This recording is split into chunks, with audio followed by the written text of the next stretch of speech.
Sir voice test చేయండి sir. Hello sir. Hello sir. Yeah wonderful. Hello. Yeah sir.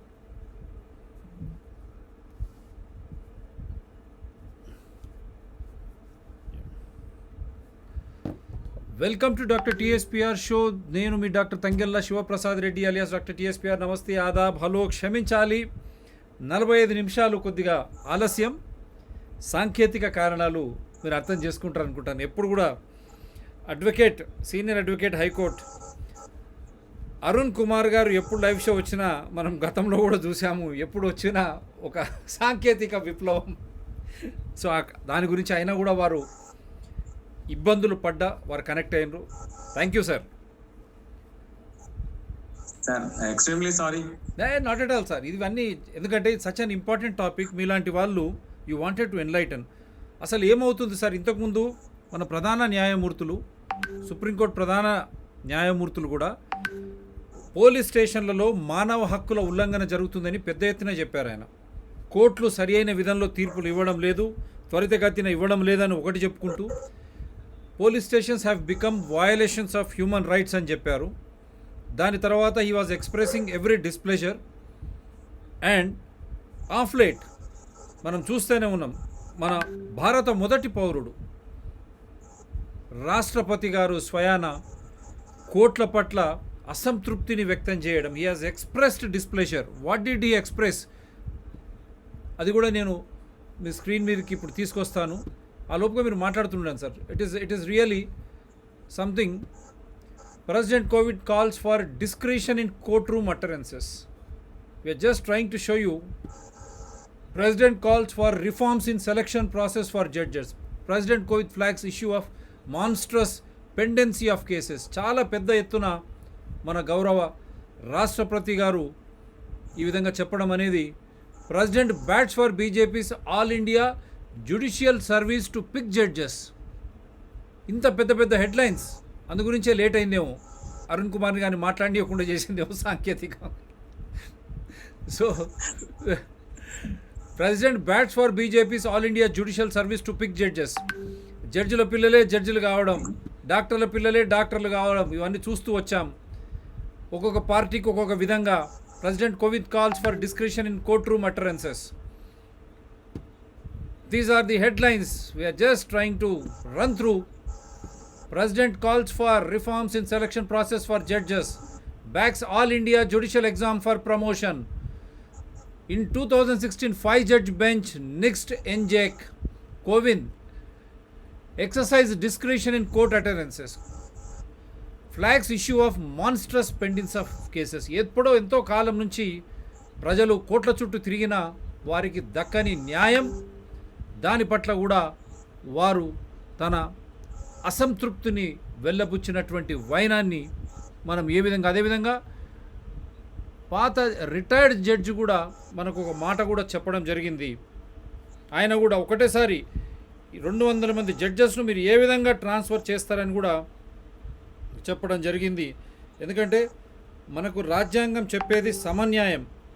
అటువంటి సమన్యాయం ఇక్కడ జరుగుతుందా లేదా అనేదే అందరికీ కలుగుతున్నటువంటి అనుమానం. ఆ సమన్యాయం జరగకుండా ఏది అడ్డం పడుతుందో, ఎందుకు మనకు సమన్యాయం జరగడం లేదు, రాజ్యాంగం సమాన హక్కులు కల్పించిన తర్వాత కూడా ఇప్పటి వరకు పేదవారు, రైతులు కానీ ఎందుకు వారికి సత్వర న్యాయం జరగడం లేదు? అందు గురించి వారు పెద్ద ఎత్తున మనం చూసాం. Farmers strike, supreme court committee appoint చేసింది, ఏం చేయలేదు. కోవిడ్, ఇంత పెద్ద కోవిడ్, ఇజ్రాయెల్ స్టడీస్ చూసాము. ట్యూబర్క్లోసిస్, మలేరియా మన దేశంలో పెద్ద ఎత్తున ప్రాణాంతకం అయినా 99.9% రోగులు మందు లేకుండా కరోనా బారిన పడిన వాళ్ళు రికవర్ అవుతున్న సుప్రీంకోర్టులో ఇప్పటి వరకు దానిపై ట్రయల్ జరగడం లేదు, విచారణ జరగడం లేదు. అదేవిధంగా ఇక్కడ కూడా మన చీఫ్ సెక్రటరీ మీద ఎన్నో పెండెన్సీ, మన కంటెంప్ట్ కేసెస్ ఉన్నాయి. మిగతా చాలా ధరణి కానీ మిగతా అంశాలు, ఇంటర్మీడియట్ విద్యార్థుల ఆత్మహత్యలు ఇంతవరకు ముందుకు పోయినవైనం. డెంగీ మరణాలతో లాస్ట్ టైం చనిపోయారు మెజిస్ట్రేటే ఖమ్మం. కానీ ఇప్పుడు కూడా దానిపై విస్తృత స్థాయిలో ఏం లేదు. కరోనా పట్ల కూడా వ్యాక్సిన్ అని, మాస్క్ అని, అసలు ప్రపంచవ్యాప్తంగా భారతదేశంలో పెద్ద ఎత్తున సహజ రోగ నిరోధన శక్తి ద్వారా కోలుకున్న తర్వాత కూడా ప్రజాహితం అంటే ఈ లార్జర్ పబ్లిక్ ఇంట్రెస్ట్ అంశాల పట్ల personal Liberty, right to life and personal Liberty, వాటి పట్ల హైకోర్టులు కానీ సుప్రీంకోర్టులు కానీ సుముఖంగా చూడడం, రాజకీయంగా నిజంగా ఇబ్బందులు పెట్టేటువంటి కేసుల్లోనే జోక్యం చేసుకోవడం ఏందని ఇప్పుడు ప్రెసిడెంట్ స్వయానా ఆయన మాట్లాడింది మనం చెప్తా ఉన్నాం మనం. ఎస్ అరుణ్ కుమార్ గారు, ప్లీజ్ గో హెడ్. సార్, సంతోషపడాలనా బాధపడాలనా అనేది ఫస్ట్ మనం తెలుసుకోవాలి. ఇక్కడ after lot of 75 years of independence, the first person of Indian, first citizen of India expressed his grievance over the judiciary. Judicial activism కావాల్సింది, మనకు పెనట్రేషన్ కావాలి సొసైటీలో. నూక్ అండ్ కార్నర్ కు వెళ్ళాలి. జుడిషియల్ వేవ్స్, జుడిషియల్ యాంగిల్స్ మొత్తం చూడాలి. ప్రపంచంలో ఇక్కడ ఏం జరుగుతుంది, మన దేశంలో ఏం జరుగుతుంది, మన జ్యూరిస్డిక్షన్ లో మన పరిధిలో ఏం జరుగుతుంది అనేది చూడాల్సిన అవసరం. ఇటువంటిది ఇప్పటిదాకా ఒక అపప్రద ఉండేది, president of India is a rubber stamp అని. కాదు అని చెప్పి డాక్టర్ రామ్నాథ్ కోవింద్ గారు being a council, practising council, ఒక అడ్వకేట్, ప్రాక్టీసింగ్ అడ్వకేట్ గా you know the rights and grooves of the society, particularly judiciary. ఆయన పూర్తిగా అవగాహన ఉంది. పార్లమెంట్ హెడ్ గా, ఉభయ సభలకు హెడ్ గా, చైర్మన్ గా ఆయన తన బాధను, అంటే నేషనల్ జ్యుడిషియల్ అపాయింట్మెంట్ కమిషన్ అవసరాన్ని నొక్కి చెప్పడం, అంటే 70 సంవత్సరాల తర్వాత కూడా అట్టడుగు బడుగు బలహీన వర్గాలకి అవకాశం లేదు, జ్యుడిషియల్ లేదు అనే విషయాన్ని ఆయన గ్రాస్ప్ చేయడం వల్లే ఆయన దృష్టికి వచ్చింది. కాబట్టి నేషనల్ జ్యుడిషియల్ అపాయింట్మెంట్ కమిషన్ లేదా జ్యుడిషియల్ కమిషన్ అపాయింట్మెంట్ ప్రాసెస్ ముందుకు తీసుకువెళ్ళాలని కూడా చెప్పడం జరిగింది. ఈ కామెంట్స్ ఏవి ఉన్నాయో, అంటే జడ్జిమెంట్ లో పొందుపరచకుండా అవకాశం వచ్చింది కదా అని చెప్పేసి మాట్లాడే దాని వల్ల, సెన్సేషనలిజం వల్ల ఇంటర్నెట్ లో విపరీతమైన వేగంతో దూసుకువెళ్తున్న ఈ కామెంట్స్ మంచి కంటే కూడా చెడు ఎక్కువ చేస్తున్నాయి. ఆ మాట స్పష్టంగా అనడం జరిగింది president of India his excellency. మంచి ఉద్దేశంతో చేసే కామెంట్లు కూడా జడ్జిమెంట్ లో పొందపరచకుండా మాట్లాడడం వల్ల చాలా ఇబ్బందులు ఎదుర్కొంటున్నాయి గవర్నమెంట్స్. మనం చూసిన పర్టికులర్ గా ఆంధ్రప్రదేశ్ గవర్నమెంట్ విషయంలో రాకేష్ అనే అతను ఎంత నానా యాగి చేయడం, 356 ఆర్టికల్ ఇంపోజ్ చేస్తా, చిన్న ఇన్సిడెంట్ రాష్ట్ర ప్రభుత్వాన్ని ఐఏఎస్ ఆఫీసర్లు, ఐపీఎస్ ఆఫీసర్లు రాష్ట్రానికి చాలా తక్కువ సంఖ్యలో ఉంటారు, వందల సంఖ్యలో ఉంటారు. వాళ్ళందరినీ కూడా హెడ్స్ గా అపాయింట్ చేస్తారు, ప్రిన్సిపల్ సెక్రటరీలు, చీఫ్ సెక్రటరీ సహా సెక్రటరీలు.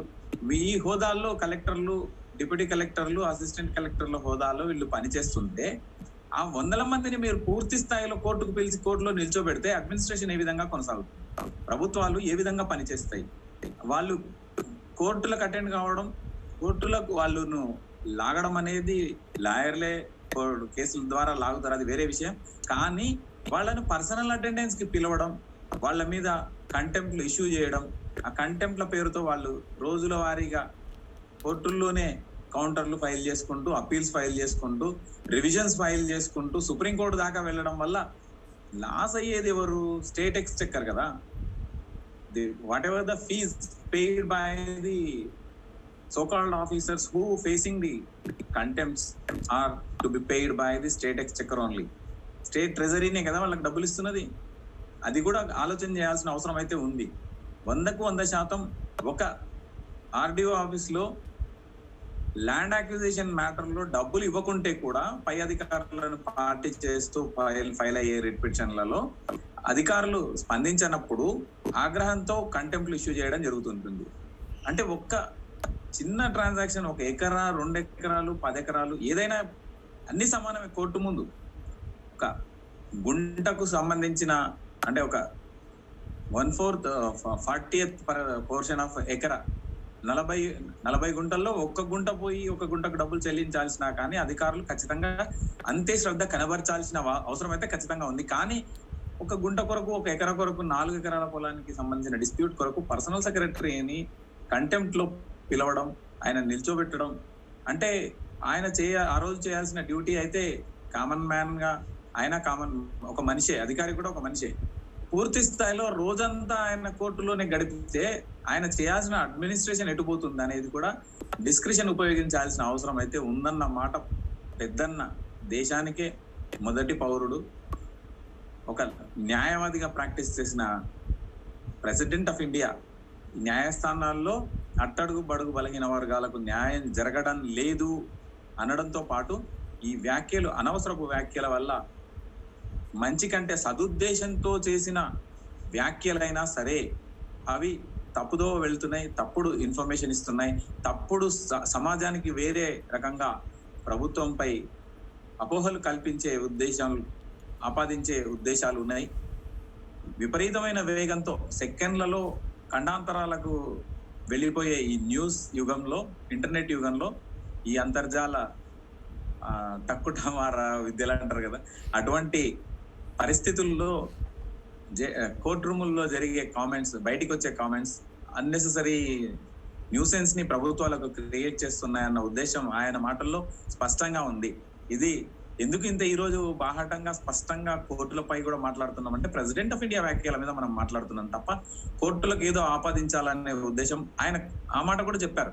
కోర్టుల వ్యాఖ్యలను కోర్టులకు ఆపాదించే అవకాశం ఉంది అని ఆయన చెప్పిన మాటను కూడా మళ్ళీ గుర్తు చేస్తున్నాను. అంటే ఈ మాట్లాడకుంటే అపోహలే ఉండవు కదా, ఆయన ఉద్దేశం అది. మాట్లాడకుండా ఏది చేయాలనుకున్నా కానీ ఉత్తర్వుల్లో చూపించి, ఉత్తర్వుల్లో ప్రజలకు మేలు చేసే కార్యక్రమాన్ని చేపట్టాలని చెప్పేసి చీఫ్ జస్టిస్ ఆఫ్ ఇండియా ఆధ్వర్యంలోనే ఆయన మాట్లాడడం అంటే అది ఏ ఒక్కరికో కాదు, ప్రతి ఒక్క పౌరునికి అది చెందుతుంది. ఆ హితవు, అది హితవే, అది ఆయన అధికారంలో భాగమే. In exercising his duty as a President of India, he exercised his description and conveyed his message to entire judiciary. జుడిషియరీలో అడ్వకేట్లు కూడా భాగమే కాబట్టి అడ్వకేట్లకు కూడా ఇది మెసేజే, నాట్ ఓన్లీ జడ్జెస్. ఇక్కడ జుడిషియరీలో ఉన్న ప్రతి ఒక్కరికి కూడా అది హితవే, ఒక మంచి ఉద్దేశంతో చెప్పింది కాబట్టి ఇట్స్ డెఫినెట్ గా అందరూ ఇది ఆహ్వానించాలి. నాకు తెలిసి స్వతంత్ర భారత చరిత్రలో ప్రెసిడెంట్ ఆఫ్ ఇండియా చొరవ తీసుకొని జోక్యం చేసుకొని మాట్లాడిన మొట్టమొదటి సందర్భంగా నేను భావిస్తున్నా. అమృతోత్సవ్, నిజంగా కూడా ఇది అమృతోత్సవ్. 75 years అనే ఒక జుడిషియరీకి కూడా అందరికీ అట్టడుగు బడుగు బలహీన వర్గాలకు ప్రాతినిధ్యం వహించే అవకాశాన్ని ఇవ్వాలని ఆయన స్పష్టంగా చెప్పినట్టు అయింది. మిగతా రంగాల్లో రిజర్వేషన్ ఉన్నా కూడా ఇందులో రిజర్వేషన్ లేదు. రిజర్వేషన్ లేని దాంట్లో ఇంకా ఈ మేలు కలయిక అనేది ఉండాల్సిన అవసరం అయితే ఖచ్చితంగా ఉంది. విచక్షణను ఉపయోగించుకుంటూ అపాయింట్మెంట్స్ జరుగుతున్నాయి. హైకోర్టు జడ్జెస్ నుంచి సుప్రీంకోర్టు జడ్జెస్ గా వెళ్తారు. డైరెక్ట్ సుప్రీంకోర్టు జడ్జెస్ ని కూడా అపాయింట్ చేసుకునే అవకాశం కొలీజియంకి ఇచ్చింది, కొలీజియంకి ఉంది. విస్తృత ధర్మాసనానికి బీజేపీ ప్రభుత్వం వెళ్ళలేదు కాబట్టి 5 మంది జడ్జిలు ఏదైతే తీర్పిచ్చిండ్రో, కొట్టివేసిండ్రో ఆ బిల్లును, జుడిషియల్ అపాయింట్మెంట్ కమిషన్ ని, దాని మీద ఇంకా విస్తృత ధర్మాసనానికి బీజేపీ ప్రభుత్వం వెళ్ళనందుకు కొలీజియం సిస్టమే ఎగ్జిస్ట్ అవుతూ ఉంది. కొలీజియంలో వాళ్ళు తీసుకున్న నిర్ణయాలే శిరోధార్యం అవుతున్నాయి. జుడిషియరీలో హైకోర్టు జడ్జెస్ ని, సుప్రీంకోర్టు జడ్జెస్ ని కూడా కొలీజియమే అపాయింట్మెంట్ చేస్తుంది కాబట్టి ఆబ్వియస్ గా it should be taken as a advice to the collegium also. Chief justice of India ఆధ్వర్యంలో చెప్పిండ్రు కాబట్టి కొలీజియం కూడా ఆయన ఏదైతే సిఫారసు చేసిందో డిస్క్రిషన్ ఉపయోగించాలి. అందరికీ అందుబాటులో అంటే before establishing the national judicial appointment commission అది తయారయ్యే లోపు ఈ విచక్షణను ఉపయోగించి అందరికీ హక్కులు, అధికారాలు షేర్ చేయాల్సిన బాధ్యత పెద్దన్న పాత్రలో ఉన్న జుడిషియరీకే ఉంటుంది. కొద్దో గొప్ప చొరవ ఉండేది 3 అంగాల్లో, ప్రభుత్వానికి రాజ్యాంగం ప్రతిపాదించిన 3 అంగాల్లో కొద్దో గొప్ప అంటే ఎక్కడ కూడా ఉల్లిపొరతో పోల్చిదగ్గ తెరలు ఉన్నా కూడా లీడ్ చేసే అవకాశం జుడిషియరీకి మాత్రమే ఉంది. జుడిషియరీ, పార్లమెంట్ వ్యవస్థ, ప్రభుత్వం మరియు జుడిషియరీలో రైట్. జ్యుడిషియరీయే కదా ఎగ్జిక్యూటివ్ అథారిటీ, జ్యుడిషియరీయే కదా చెప్పాల్సింది, జ్యుడిషియరీ హితవు చెప్పాల్సింది. మరి ముగ్గురికి పెద్దన్న పాత్ర పార్లమెంట్, పార్లమెంట్కి పెద్దన్న ప్రెసిడెంట్ ఆఫ్ ఇండియా. కాబట్టి his excellency delivered a wonderful message and guided the judiciary also. వారు ఇప్పుడు ఆయన నేతృత్వంలో Yeah. భారత జ్యుడిషియరీ కూడా అత్యున్నత శిఖరాలకు వెళ్ళాలని కూడా నేను కూడా మనస్ఫూర్తిగా కోరుకుంటున్నా. అయితే ఇక్కడ అదే అడ్వకేట్ గారు ఇక్కడ రిమైండ్ ఆయన వారు సెలక్షన్ ప్రాసెస్ ఒకటి రిఫార్మ్స్ తీసుకురావాలన్నారు. దాంట్లో సమూలమైనటువంటి మార్పులు న్యాయ వ్యవస్థలో న్యాయవాదులను మన జడ్జెస్ను ఎన్నుకునే ప్రక్రియలో సమూలమైనటువంటి మార్పులు రావాలని ఖచ్చితంగా చెప్పారు. ఎందుకంటే అక్టోబర్ 15 నాడు 2016లో ఒక 5 జడ్జ్ బెంచ్ కొట్టేసింది నేషనల్ జ్యుడిషియల్ అపాయింట్మెంట్స్. దాన్ని కొట్టేసి మళ్ళీ కొలీజియం అంటే ఉన్న జడ్జులే, సుప్రీంకోర్టు జడ్జులే వాళ్ళే మళ్ళీ హైకోర్టుకు కానీ సుప్రీంకోర్టు కానీ వాళ్ళే ఎన్నుకోవడానికి ప్రక్రియ వాళ్ళు పెట్టుకున్నారు. కాబట్టి ఎక్కడ పారదర్శకత కానీ లేకపోతే వారు అన్నట్టు స్వతంత్ర ప్రతిపత్తి ఎక్కడ ఉంటుందనేది దాని మీదనే చర్చ జరిగింది. దానిపై కూడా వారు ఖచ్చితమైనటువంటి అభిప్రాయం చెప్పారు. తర్వాత backs all India judicial examination for promotion, arbitrary ఇవ్వకుండా ఎగ్జామినేషన్ పెట్టమంటున్నాడు ప్రమోషన్కు. సెలక్షన్ ప్రాసెస్కు వారు అన్నట్టు జ్యుడిషియల్ కమిషన్ అంటే దాంట్లో ఒక సమూలమైనటువంటి మార్పులు, అటువంటి మాట మాట్లాడలేదు కానీ దానికి తగ్గట్టు. తర్వాత మాన్స్ట్రోస్ పెండెన్సీ ఆఫ్ కేసెస్, ఇంతకాలం నిజంగా బడుగు బలహీన వర్గాలు కానీ మొత్తం జర్నలిస్టులు కానీ మిగతా వారికి కూడా సత్వర న్యాయం జరగకుండా సంవత్సరాల బడి కేసులు న్యాయం విచారణకు అసలు విచారణకే లోను కాకుండా లోనటువంటి సందర్భాలు ఎక్కువ ఉన్నాయి. కాబట్టి దాని పట్ల కూడా ఆయన తన బాధను వ్యక్తం చేసిండు. తర్వాత జడ్జిలు ఏదైతే మాట్లాడుతూ ఉంటారో మన విచారణ సమయంలో అది కూడా విచక్షణతో మాట్లాడితే బాగుంటుంది అనే ఒక ఆలోచన. అంటే ఈ మూడు. తర్వాత judicial service to pick judges అన్నారు. ఒక స్వతంత్ర ప్రతిబద్ధ గలటువంటి జ్యుడిషియల్ సర్వీస్ కమిషనా జ్యుడిషియల్ సర్వీస్ కొలేజియం ప్లేస్లో, కొలేజియంలో ఇప్పుడు ఉన్నటువంటి జడ్జెసే వారు ఎన్నుకోతారు. దీనివల్ల ఈ 3 అంశాల వల్ల సామాన్యులకు ఏ విధంగా మేలు చేకూరుతుందని మీరు అనుకుంటున్నారు? సార్, మేలు జరగదనేది అపోహ సామాన్యుడికి ఉండేది. ఇప్పుడు అది అపోహ కాదు, ప్రెసిడెంట్ ఆఫ్ ఇండియా వ్యూగా మారింది. కాబట్టి గెట్స్ అథెంటికేషన్. దానికి ఒక చట్టబద్ధత అన్నట్టు లేదంటే పవిత్రత అన్నట్టు దాన్ని president of India, his excellence president of India కల్పించడం జరిగింది. అంటే ఇది సామాన్యుడి ఆస్పిరేషన్ కాదు, top to bottom number one citizen of India express his anguish.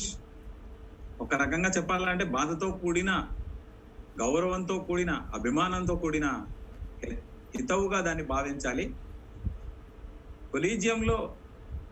Collegium ఎవరినైతే ప్రపోజ్ చేస్తుందో నెపోటిజం ని కూడా ప్రమోట్ చేస్తుందనే అపోహ సామాన్యులకైతే ఉంది. ఇంకా చెప్పాలంటే భారతీకరణ జరగాల్సిన అవసరం కూడా ఉంది జ్యుడిషియరీకి. ఇంకా అదే ప్రాసెస్ లో వెళ్తుంది. 75 సంవత్సరాల కింద ఇంగ్లీష్ బానిసత్వం అనే మాటను ఎందుకు మాట్లాడుతున్నానంటే 365 రోజుల్లో 221 రోజులు మాత్రమే కోర్ట్స్ పనిచేస్తుంది. లక్షల కొద్ది, కోట్ల కొద్ది కేసులు పెండింగ్ ఉన్నప్పుడు సామాన్యుడు కోర్టులకు రాకుండా, క్లియర్ గా చెప్పాలంటే రచ్చబండ దగ్గరికి, రాజకీయ నాయకుల దగ్గరికి వెళ్లాల్సిన అగత్యం ఎందుకు ఏర్పడింది అంటే ఈ లక్షల కేసులు, ఈ కోట్ల కేసులు పెండెన్సీలో నా కేసు ఎప్పుడు తెగుతుందో అనే అపప్రదను జ్యుడిషియరీకి మూట కడుతూ యాంటీ సోషల్ ఎలిమెంట్స్ దగ్గరికి వెళ్ళడం జరుగుతుంది. ప్రజలు నిజంగా కూడా ఒక వ్యవస్థను ఏర్పాటు చేసి ఉన్నప్పుడు, ఒక వ్యవస్థ ఎఫెక్టివ్ గా పనిచేస్తున్నప్పుడు, ఒక వ్యవస్థ సామాన్యుడి అవసరాన్ని తీర్చడానికి ఏదైతే జ్యుడిషియరీ ఉందో ఆ జ్యుడిషియరీ ఖచ్చితంగా పనిచేస్తే, అద్భుతంగా పనిచేస్తే లోక్ అదాలతులు ఎస్టాబ్లిష్ చేసింది సార్. రాజీ మార్గం రాజమార్గం ఉంటుంది. రాజీ చేసుకున్నప్పుడు ఒక ఉర్దూ ప్రావర్ మీకు కూడా అందరికి తెలిసే ఉంటది, మియా బీవి రాజీ అయితే క్యా కరేగా ఖాజీ అని. అసలు కోర్టులు ఎందుకండి రాజీ అయినప్పుడు లోక్ అదాలతులు ఎందుకండి? లోక్ అదాలతులు ఎస్టాబ్లిష్ చేసి టైం వేస్ట్ చేయడం ఎందుకండి?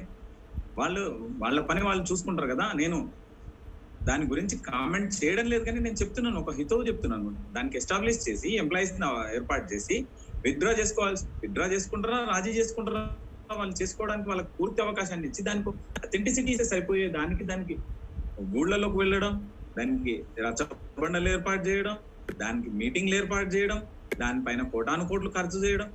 రాజీ చేయడానికంటే రాజీ చేసుకోగలుగుతారు వాళ్ళిద్దరు. అసలు కోర్టుకే రాకుండా మనం చేయగలిగేది కూడా ఏం లేదు. అదే జరుగుతుంది ఇప్పుడు.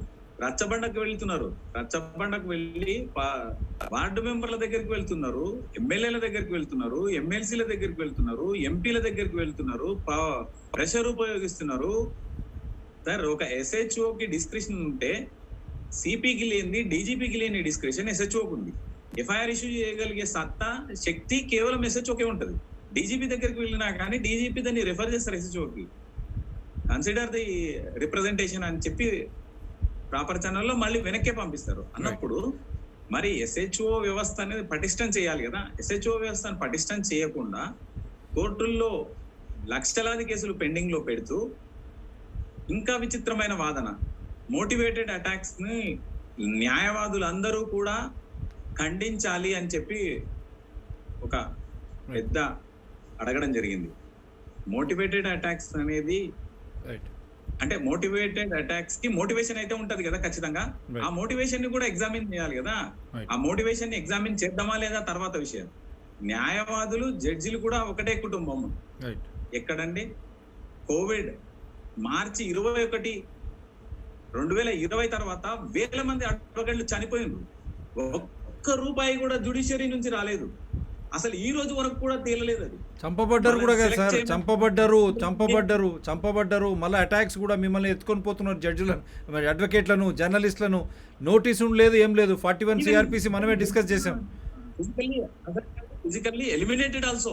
అదే ఈ వ్యవస్థ ఈ మధ్యకాలంలో ఫ్రస్ట్రేట్ అయిన కొంతమంది మనం చూసినాం. మధ్యప్రదేశ్ లోనో ఎక్కడో పోతూ వాడు చంపేశాడు. ఇక్కడ చంపడం కూడా జరిగింది. ఇక్కడ మన దగ్గర కూడా జరిగింది కదా పోయిన సంవత్సరం. ఫ్రస్ట్రేషన్ లోకి వెళ్ళిపోయినరు. మన వ్యవస్థని కాపాడాలనుకుంటే 365 రోజుల్లో 65 రోజులు సెలవు తీసుకుంటే పర్వాలేదు, కానీ 221 రోజులు మాత్రమే మేము పనిచేస్తాం. దట్టు 10:30 to 4 వరకే మేము పనిచేసేది అని మనం అనుకుంటే న్యాయవాదులు సిద్ధంగా ఉన్నారు. ఎందుకంటే న్యాయవాదులు ఇబ్బంది పడుతున్నారు, చాలా ఇబ్బంది పడుతున్నారు. కరోనా తర్వాత ఫస్ట్ అండ్ సెకండ్ సైకిల్ తర్వాత ఇప్పుడు తెలంగాణ ఎడ్యుకేషనల్ డిపార్ట్మెంట్ కూడా కరోనా థర్డ్ వేవ్ కి ఇన్ఫెక్ట్ అయిపోయింది. ఆల్రెడీ విద్యా సంస్థలకు అన్నిటికీ సెలవు ప్రకటించడం జరిగింది. ఫస్ట్ అత్యంత వేగంగా న్యూస్ ఛానల్స్ ద్వారా వ్యాపించిన ఈ థర్డ్ వేవ్ లేదు, ఏం లేదు సార్. అది దుర్మార్గం. అది అసలు నేను ఒక డాక్టర్ బై ప్రొఫెషన్, ఆధారాలతో సైన్స్ స్టూడెంట్. మీరు కూడా ఎక్కడ థర్డ్ వేవ్ ఉందండి? భయభ్రాంతులకు గురి చేస్తా ఉన్నారు. రెస్పిరేటరీ ట్రాక్ ద్వారా రావాల్సిన 3వ వేవ్ ఛానల్స్ ద్వారా వెళ్ళిపోయి ఇండియా తెలంగాణ ఎడ్యుకేషన్ సిస్టమ్ ను ఆల్రెడీ ఇన్ఫెక్ట్ చేసి పడేసింది. అక్కడనే అడుగుతున్నాం సార్, కోర్టులు ఇటువంటి సమస్యలు ఎందుకు తీసుకోవడం లేదు? త్వరితగతిలో వీళ్ళని పరిష్కరించవు. బెయిల్ కోసం అని చెప్పి అర్ధరాత్రి కూర్చుంటారు కోర్టులు. ఎవరు వేరే చట్టాల ప్రకారం వాళ్ళని శిక్షించబడేటువంటి కేసులు కసబ్ నుంచి చూసాం. వాళ్ళకందరికి అర్ధరాత్రి ఆ టైంలో సుప్రీంకోర్టు కానీ డబ్బులు ఉన్న వారికి ఒక రకంగా, డబ్బులు లేని వారికి న్యాయం ఒక రకంగా. దీన్ని ఎట్లా చూస్తారు? అదేవిధంగా ఇప్పుడు మదన్ లోకూర్ గారు సుప్రీంకోర్టు జడ్జి కూడా వారు transfer of 34 judges in September necessary అని అడిగారు. Justice Lokur said that an independent judiciary was a must without which the constitution would just become another return document అన్నాడు. ఎంత పెద్ద ఇది రాజ్యాంగము ఒక మామూలు కాగిత ముక్కలాగా అయిపోతుంది, స్వతంత్ర ప్రతిపత్తి న్యాయ వ్యవస్థకు లేకపోతని స్వయాన జస్టిస్ లోకూర్ గారు కూడా కామెంట్ చేశారు. ఎట్లా చూస్తారు ఇవన్నీ ధర్మిల? సార్, యాక్చువల్ గా కోర్టులు పూర్తి స్థాయిలో పనిచేయడం అనేది నవంబర్ లోనే ప్రారంభమైంది. దీపావళి తర్వాత కదా కోర్టులు పూర్తి స్థాయిలో రిస్టోర్ చేయడానికి ఏవైతే ఆంక్షలు ఉన్నాయో ఆ ఆంక్షలన్నింటినీ తొలగించింది నవంబర్ మొదటి వారం 2021 లో. అంటే అప్పటిదాకా కూడా రిస్ట్రిక్టెడ్ గా కేవలం 20 కేసులను మాత్రమే రోజుకు లిస్ట్ చేసుకుని వాటిని మాత్రమే డిస్పోజ్ చేయమని రిస్ట్రిక్షన్స్ ఉన్నాయి. టైం టు టైం 45 చేస్తూ వచ్చిండ్రు, టైం టు టైం మాడిఫై చేస్తూ వచ్చిండ్రు. రూల్స్ అండ్ రెగ్యులేషన్స్, వర్క్ చేయాల్సిన పనులను, పద్ధతులను మారుస్తూ వచ్చిండ్రు. కరోనా 1 and 2 సైకిల్స్ లో time to time restrictions impose చేస్తూ వచ్చిండ్రు. ఆ రిస్ట్రిక్షన్స్ ని మళ్ళీ కూడా తీసేస్తూ వచ్చిండ్రు. అంటే సామాన్యుడికి కూడా అర్థం కాదు సైకిల్ లో ఫస్ట్ కండిషన్ ఏంది, సెకండ్ కండిషన్ ఏంది, థర్డ్ కండిషన్ ఏంది. ఫస్ట్ కండిషన్ ఏ డేట్ రోజు వచ్చింది, సెకండ్ కండిషన్ ఏ డేట్ రోజు వచ్చింది, థర్డ్ కండిషన్ ఏ డేట్ రోజు వచ్చింది. ఇవన్నీ కూడా క్లియర్ గా స్పష్టంగా చెప్పే అవకాశాలు ఉన్నాయి.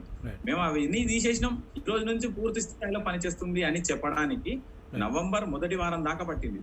అడ్వకేట్లకు కూడా ఎగ్జామిన్ చేసుకోవాల్సిన అవసరం వచ్చింది. ఆ సర్క్యులర్లను అర్థం చేసుకోవడానికే రోజులు పట్టేది. పూర్తి స్థాయిలో lower courts, high courts right. Work కావడం అనేది నవంబర్లోనే ప్రారంభమైంది. మళ్ళీ థర్డ్ సైకిల్ అంటున్నారు. థర్డ్ సైకిల్ అసలు శాంక్టిటీ ఎక్కడిది సార్? రైట్. మీరు చదువుకున్న వైరాలజీలో వైరస్ అనేది very timid, when it exposes to air అది చనిపోతుందని మనం చదువుకున్నాం. ఎక్కడి నుంచి వచ్చిందో ఈ కొత్త వైరాలజీ, చైనా ల్యాబ్ నుంచి వచ్చిందో, సౌత్ ఆఫ్రికన్ ల్యాబ్ నుంచి వచ్చిందో, యాజ్ ఎ డాక్టర్ మీరు మాత్రమే చెప్పగలుగుతారు. అదే నేను ఒక డాక్టర్గా, మీరు ఒక అడ్వకేట్గా, సుప్రీంకోర్టు నుంచి హైకోర్టుల వరకు ల్యాబ్ అది ఎక్కడి నుంచి వచ్చింది అనే వ్యాప్తి చెందింది. వారిపై ఇంతవరకు కేసులు ఎందుకు పెట్టలేదు? సువమోటోగా హైకోర్టు, సుప్రీంకోర్టు ఇంతమంది చనిపోతున్నా, ఆస్తులు అమ్ముకుంటున్నా, WHO రోజుకొక నిబంధన పెట్టి అది మళ్ళీ దాంట్లో మార్పులు తెస్తున్నా, ICMR కానీ ప్రభుత్వాలు ఇట్లా మార్పులు తెస్తున్న కోర్టులు ప్రజలను రక్షించడానికి ఎందుకు రాలేదు? మళ్ళీ భయభ్రాంతులకు గురి చేస్తున్నటువంటి కొందరు సైన్స్ తెలియకుండా, వైజ్ఞానం తెలియకుండా ఇబ్బంది పెడుతుంటే దాని పట్ల కూడా కోర్టులు మాట్లాడవు.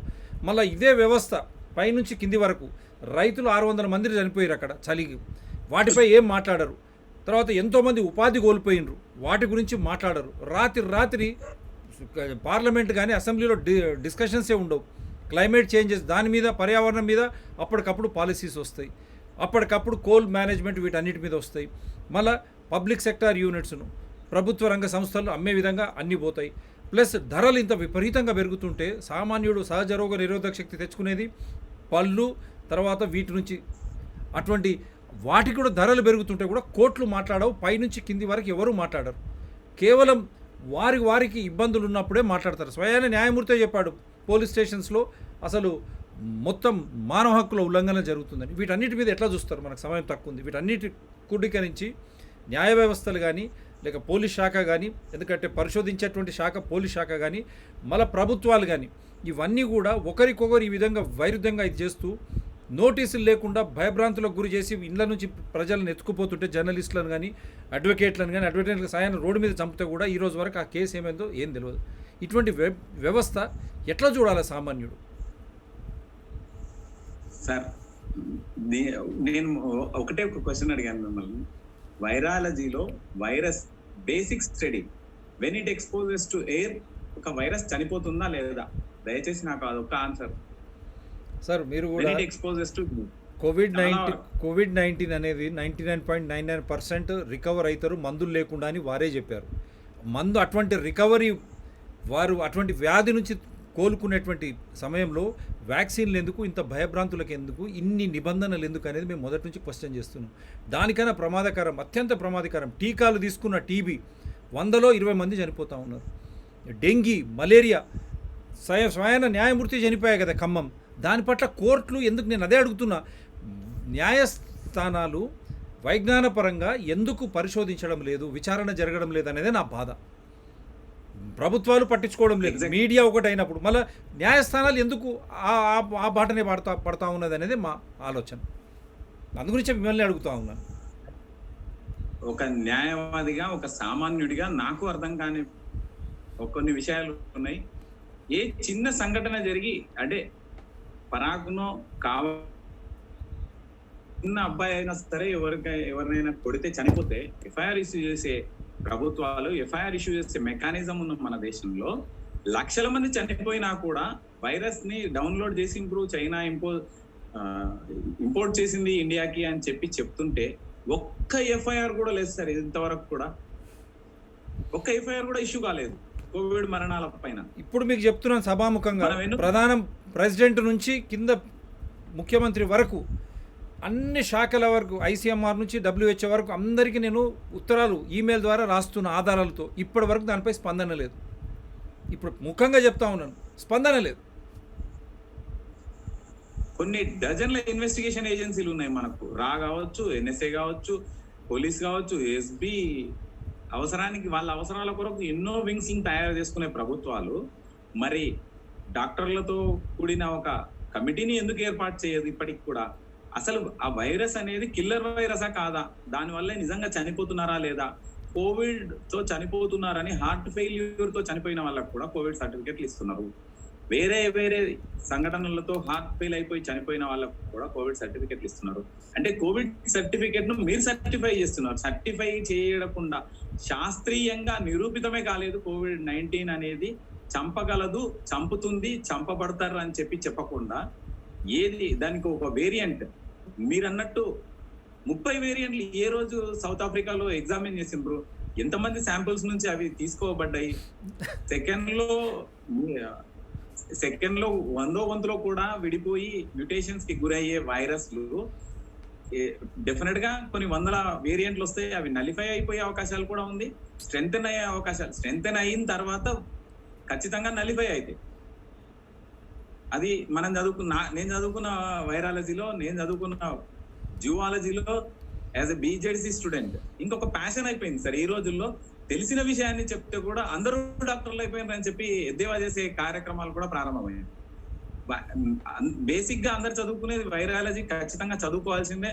డిగ్రీ లెవెల్లో బాటనీ, జువాలజీ, కెమిస్ట్రీ చదువుకునే వ్యక్తులకు వైరాలజీ మీద ఉండే అవగాహనను కూడా ఎత్తి పొడుస్తూ అందరూ డాక్టర్లు అయిపోయినారని కొంతమంది విచారణకు ఎందుకు రావడం లేదంటారు అరుణ్ కుమార్ గారు? ఇప్పుడు విచారణకు ఇవి రావు. ధరణి పట్ల ఎన్ని ఇబ్బందులు పడుతున్నారు మీరు. మూకొమ్మడికి ఒక న్యాయస్థానం ఒకటి మాట్లాడుతుంది, దాన్ని ఎందుకు రాదు? సుప్రీంకోర్టులో కూడా రైతుల విషయం కానీ, ఇప్పుడు కరోనా విషయం కానీ ఎందుకు చర్చకు రావడం లేదు? సామాన్యులు ఇబ్బందులు పడుతున్నటువంటి ధరలు పెరిగినాయి. మళ్ళీ ప్రభుత్వ రంగ సంస్థలు రోజుకొకటి ఖతం అవుతూ ఉన్నాయి. మళ్ళీ సామాన్యులు ఐఎంఐలు కట్టకపోతే వాళ్ళ మీద పడతారు. కానీ కోట్లాది రూపాయలు అక్కడ మాఫీ అవుతున్నాయి. ఇవన్నీ సుప్రీంకోర్టు చర్చకు ఎందుకు తీసుకోవడం? ఈ రోజు వరకు ఎమర్జెన్సీ యూజ్ ఆథరైజేషన్ అని మాట్లాడుతూ ఉన్నది ప్రభుత్వం. ఎమర్జెన్సీ యూజ్ ఆథరైజేషన్ ఏముందో సుప్రీంకోర్టు కానీ హైకోర్టు కానీ ఎందుకు చెప్పడం లేదు? తర్వాత ప్రజల పన్నుల ద్వారా వ్యాక్సిన్లు ఎందుకు అవసరం? దానికి కంపెన్సేషన్ కానీ మొత్తం నష్టపరిహారం కానీ ఎందుకు లేదు? లీగల్గా నష్టపరిహారం ఎందుకు లేదు? నిజంగా అవి పనిచేస్తుంటే ప్రభుత్వాలు ఎందుకు దాన్ని ముందుకు తీసుకొని వస్తూ ఉన్నాయి? సామాన్యులు ఉపాధి కోల్పోయారు, దాని పట్ల మాట్లాడరు. ఎంతోమంది రైతులు ఇబ్బంది పడుతున్నారు, దాని పట్ల మాటలు లేవు. స్కూళ్ళకు పిల్లలకు పోయి మళ్ళీ బెదిరిస్తూ ఉన్నారు, మాస్కులు పెట్టి మళ్ళీ వ్యాక్సిన్లని. దాని పట్ల కోర్టు ఎందుకు మాట్లాడదు? ఇటువంటివన్నీ సమస్యలు ఉన్న తర్వాత మాట్లాడకపోవడానికి కారణం స్వతంత్ర ప్రతిపత్తి లేనటువంటి వ్యవస్థ, న్యాయ వ్యవస్థనైనా దీనికి కారణం. ఏమంటారు ఒక అడ్వకేట్గా? His excellency president of India స్పష్టంగా చెప్పిండు, యూజ్ యువర్ డిస్క్రిషన్. అంటే ఆయన ఆ మాట అనడానికి కారణం డిస్క్రిషన్ అనేది ఉపయోగపడడం లేదు. Who is to exercise discretion? The persons who adorn the chair. ఎవరైతే చైర్ లో ఉన్నారో వాళ్ళు కదా డిస్క్రిషన్ ఉపయోగించాల్సింది. మీరు నేను మన కంఠశోష తప్ప ప్రజలు పిట్టల్లా ప్రాణాలు పోగొట్టుకుంటుంటే కూడా అసలు దాని వెనక ఏం జరుగుతుంది, దేనివల్ల ఇంతమంది ప్రజలు చనిపోతున్నారు, ఆ ఎఫెక్టివ్ గా పనిచేయాల్సిన హెల్త్ మేనేజ్మెంట్ ఎటుపోయింది దేశంలో? ఇవి కదా ఎక్సర్సైజ్ చేయాల్సింది. అసలు వైరస్ అథెంటిసిటీ ఏంది? కోర్టుల్లో ఒక్క ఎఫ్ఐఆర్ లేకపోవడం, 140 కోట్ల మందిని గవర్నెన్స్ చేస్తున్న ఇండియన్ జ్యుడిషియరీ పరిధిలో ఉన్న పోలీస్ స్టేషన్ లో కానీ, ఏ ఇన్వెస్టిగేషన్ ఏజెన్సీలో కానీ ఇంతవరకు కూడా ఒక విచారణ జరగలేదు. ఒక విచారణకు సంబంధించిన ఉత్తర్వులు వెలువడలేదు. ఎఫ్ఐఆర్ ఇష్యూ కాలేదు. ఒక మరణం మీద కూడా ఎఫ్ఐఆర్ ఇష్యూ కాకుండా కేవలం కోవిడ్ మరణాలు అని చెప్పి హాస్పిటల్స్ ఇస్తున్న డెత్ సర్టిఫికెట్ల మీద కోటాను రూపాయల బిజినెస్ జరుగుతున్నాయి. Right are wrong? అవి నేను ఒక మాట మధ్య చెప్పదలుచుకున్నా, ఇంతవరకు మెడికల్ మాఫియా ఉండేది, కానీ after 2020 a separate mafia is established that is called medical mafia. Medical mafia is different from medical mafia. Medical mafia లో ఏ విధంగా స్క్వీజ్ చేయొచ్చు డబ్బులు అనేది మాత్రమే ఉండింది. మెడికల్ మాఫియాలో ఏ విధంగా ఆర్గాన్స్ కొట్టేయచ్చు, ఏ విధంగా ప్రజలను చంపొచ్చు అనేది లైసెన్స్డ్ కిల్లర్ గా పనిచేస్తుంది ఆ మాఫియా. మీరేమనుకున్నా సరే, నేను మీ షో ద్వారా నేను ప్రజలకైతే చెప్పదలుచుకున్నా, ఆ మెడికల్ మాఫియా నుంచి జాగ్రత్తగా ఉండండి. దాని ట్రాప్ లోకి వెళ్ళకండి. ఈ ల్యాబ్ లో ఉత్పత్తి అయిన కొత్త రకం వైరస్లకు మీరు ఫిష్ కావద్దు. స్పష్టంగా చెప్పాలంటే, ఎవరితో 40 కోట్ల రూపాయలు ఉన్నాయో, ఎవరితో కనీసం 40 లక్షల రూపాయల లిక్విడ్ క్యాష్ ఉందో, ఎవరికి 10 లక్షల రూపాయల ఇన్సూరెన్స్ కవరేజ్ ఉందో, ఎవరు తొందరగా హాస్పిటల్స్ వెళ్ళినరో వాళ్ళల్లో 90% మంది చనిపోవడం జరిగింది. సామాన్యుడు ఎవరు చనిపోలేదు, కూలీలు చనిపోలేదు, ఇంకా కొంత కిందికి దిగి చెప్పాలంటే అడుగు తినేవాళ్ళు కూడా చనిపోలేదు. అటువంటప్పుడు కేవలం డబ్బులే టార్గెట్ అయ్యాయి అనే విషయాన్ని ఇంకెంతకంటే స్పష్టంగా ఏ వ్యక్తి కూడా చెప్పలేడు భారతదేశంలో, ప్రపంచంలోనే చెప్పలేరు. అంటే లక్ష్యం, వాళ్ళ చావుకు లక్ష్యం డబ్బులు, ఇన్సూరెన్స్ ద్వారా వచ్చే ఫెసిలిటీస్, ఇన్సూరెన్స్ ద్వారా వచ్చే హాస్పిటల్స్ కి వచ్చే, నేను I don't want to target any hospital, any ఆ వ్యవస్థ నేను అనదలుచుకోలేదు. కానీ అందులో ఉన్న కొంతమంది స్వార్థపరులు ఈ తతంగాన్ని నడిపినరనే విషయం ప్రతి ఒక్కరికి తెలుసు. తెలియనట్టుంటున్నారు కానీ తప్పదు, డాక్టర్ల దగ్గరికి వెళ్ళాల్సిందే. డాక్టర్లతో పాటు సహజీవనం చేయాల్సిందే. వైరస్ తో ఏ విధంగా సహజీవనం చేస్తున్నామో, వైరస్ తో సహజీవనం చేయడం ప్రమాదమో కాదో కానీ ఇటువంటి మెడికల్ మాఫియాలో ఉన్న డాక్టర్లతో సహజీవనం చేయడం మాత్రం 100% ప్రమాదం అనేది మాత్రం నాకైతే అర్థమైంది. కానీ మరి కోర్టులు ఏం చేస్తున్నాయి అంటారు? కోర్టులు ఇప్పుడు రైతుల పక్షాన త్రిసభ్య కమిటీ అపాయింట్ చేసింది, రైతుల సమస్యలు అట్లనే వదిలేసిండ్రు. లాస్ట్ ప్రభుత్వం ముందుకొచ్చింది, మళ్ళీ అక్కడ ముందుకొచ్చి సగంలో అక్కడ ఆగిపోయింది. ఎంఎస్పి కనీస మద్దతు ధర, దానికి చట్టబద్ధత అని. అదేవిధంగా కరోనా ఎన్ని కేసులు ఫైల్ అయినాయి అన్ని సుప్రీంకోర్టు తన దగ్గర పెట్టుకుని విచారణ చేపట్టడం లేదు. ఇజ్రాయెల్ స్టడీ వచ్చింది, సహజ రోగ నిరోధక శక్తి గొప్పది, అసలు డబుల్ డోసు బూస్టర్లు తీసుకున్న తర్వాత కూడా వేరే దేశాల్లో వాళ్ళకు ఈ కరోనా సోకి వాళ్ళ హాస్పిటల్లో పోయి చాలామంది చనిపోతున్నారు. అటువంటి సమయంలో ఇటువంటి డబ్బును, ప్రజాధనాన్ని, మందులు పనిచేయడం లేదు, వ్యాక్సిన్ పనిచేయకున్నా వాటిపై సరి అయిన వైజ్ఞానికమైనటువంటి విచారణ జరిపే విధానాలు కూడా ఎక్కడ లేకున్నా కూడా ఇటువంటి 100 కోట్లు 1000 కోట్ల దానికి వ్యాక్సినేషన్ టీకాలపై పెట్టడం ద్వారా ప్రజలను తీవ్రమైనటువంటి అస్వస్థకు గురి చేయడం. వాళ్ళు తినడానికి తిండే లేదు, మొత్తం కోల్పోయినారు కదా కరోనా పుణ్యమని. లేనిపోని నిబంధనలు పెడతా ఉన్నారు. నిబంధనలు పెట్టే ముందు విచారణ అవసరమా లేదా? పిల్లలకు మాస్కులు పొద్దుటి నుంచి సాయంత్రం వాళ్ళు స్కూల్లో బెదిరిస్తారు, సూపర్ బజార్లో పోతే బెదిరిస్తారు. మళ్ళీ అటువంటిప్పుడు ఎన్నికలు ఎట్లా జరిగినాయి, ఇంత పెద్ద మీటింగులు అన్ని చోట్ల కాప్ మీటింగ్స్ ఎట్లా జరిగినాయి, పెళ్ళిళ్ళు ఎట్లా జరుగుతూ ఉన్నాయి, మన మంత్రులు ముఖ్యమంత్రులు బయటంతా తిరిగి వస్తూ ఉన్నారు. వారికి లేని వ్యాప్తి సామాన్యులకు ఏ విధంగా వస్తుంది? ఇది కోర్టు విచారణ జరపాలనా లేదా? ఇది personal right to life and personal Liberty కదా, రైట్ టు హెల్త్.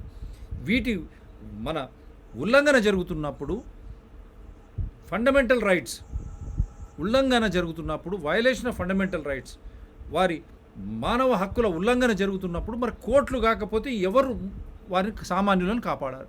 దీని విషయంలో కోర్టులు ఎందుకు ముందుకు రావడం? రైతైనా కానీ, సామాన్యుడైనా కానీ, కరోనా బారిన పడిన కానీ, పిల్లలు కానీ, విద్యా వ్యవస్థ కానీ, లేకపోతే సామాన్యులు బతకలేనటువంటి పరిస్థితి ఏర్పడ్డది. ఈరోజు ఉపాధి లేదు. తర్వాత ఇప్పుడు ఏదైనా మాట్లాడితే చేస్తే పోలీసులు విచ్చలవిడిగా కేసులు పెడతా ఉన్నారు, నోటీసులు ఇవ్వకుండా. మనం ఇక్కడనే చర్చించాం 41 CRPC. మొన్న కూడా కంటిన్యూస్గా అడ్వకేట్లపై కూడా కేసులు వాళ్ళని ఎత్తుకుపోయి పెడతా ఉన్నారు. అడ్వకేట్లను నడి రోడ్డు మీద కూడా చంపడం కూడా జరుగుతుంది. ఇవన్నీ వ్యవస్థలు మరి ఇంత విధంగా పనిచేయకపోవడం ద్వారా సామాన్యులకు ఇబ్బంది కలుగుతుంటే, రాజ్యాంగ వ్యవస్థనే సామాన్యులు కదా. మొన్ననే మనం సెలబ్రేట్ కూడా చేసుకున్నాం November 26 నాడు కాన్స్టిట్యూషన్ డే అని, రాజ్యాంగం ఏర్పడిన దినోత్సవం అని కూడా మనం November 20 నాడు. మరి అటువంటిప్పుడు కోర్టులు దాంట్లో స్పష్టంగా ఉన్నాయి బేసిక్ కోర్టులు సామాన్యుల ప్రజాహితంలో, ఇన్ లార్జర్ పబ్లిక్ ఇంట్రెస్ట్ అంటారు, వాళ్ళకు కాకుండా మరి ఎవరి కోసం కోర్టులు ఉన్నట్టు అంటారు?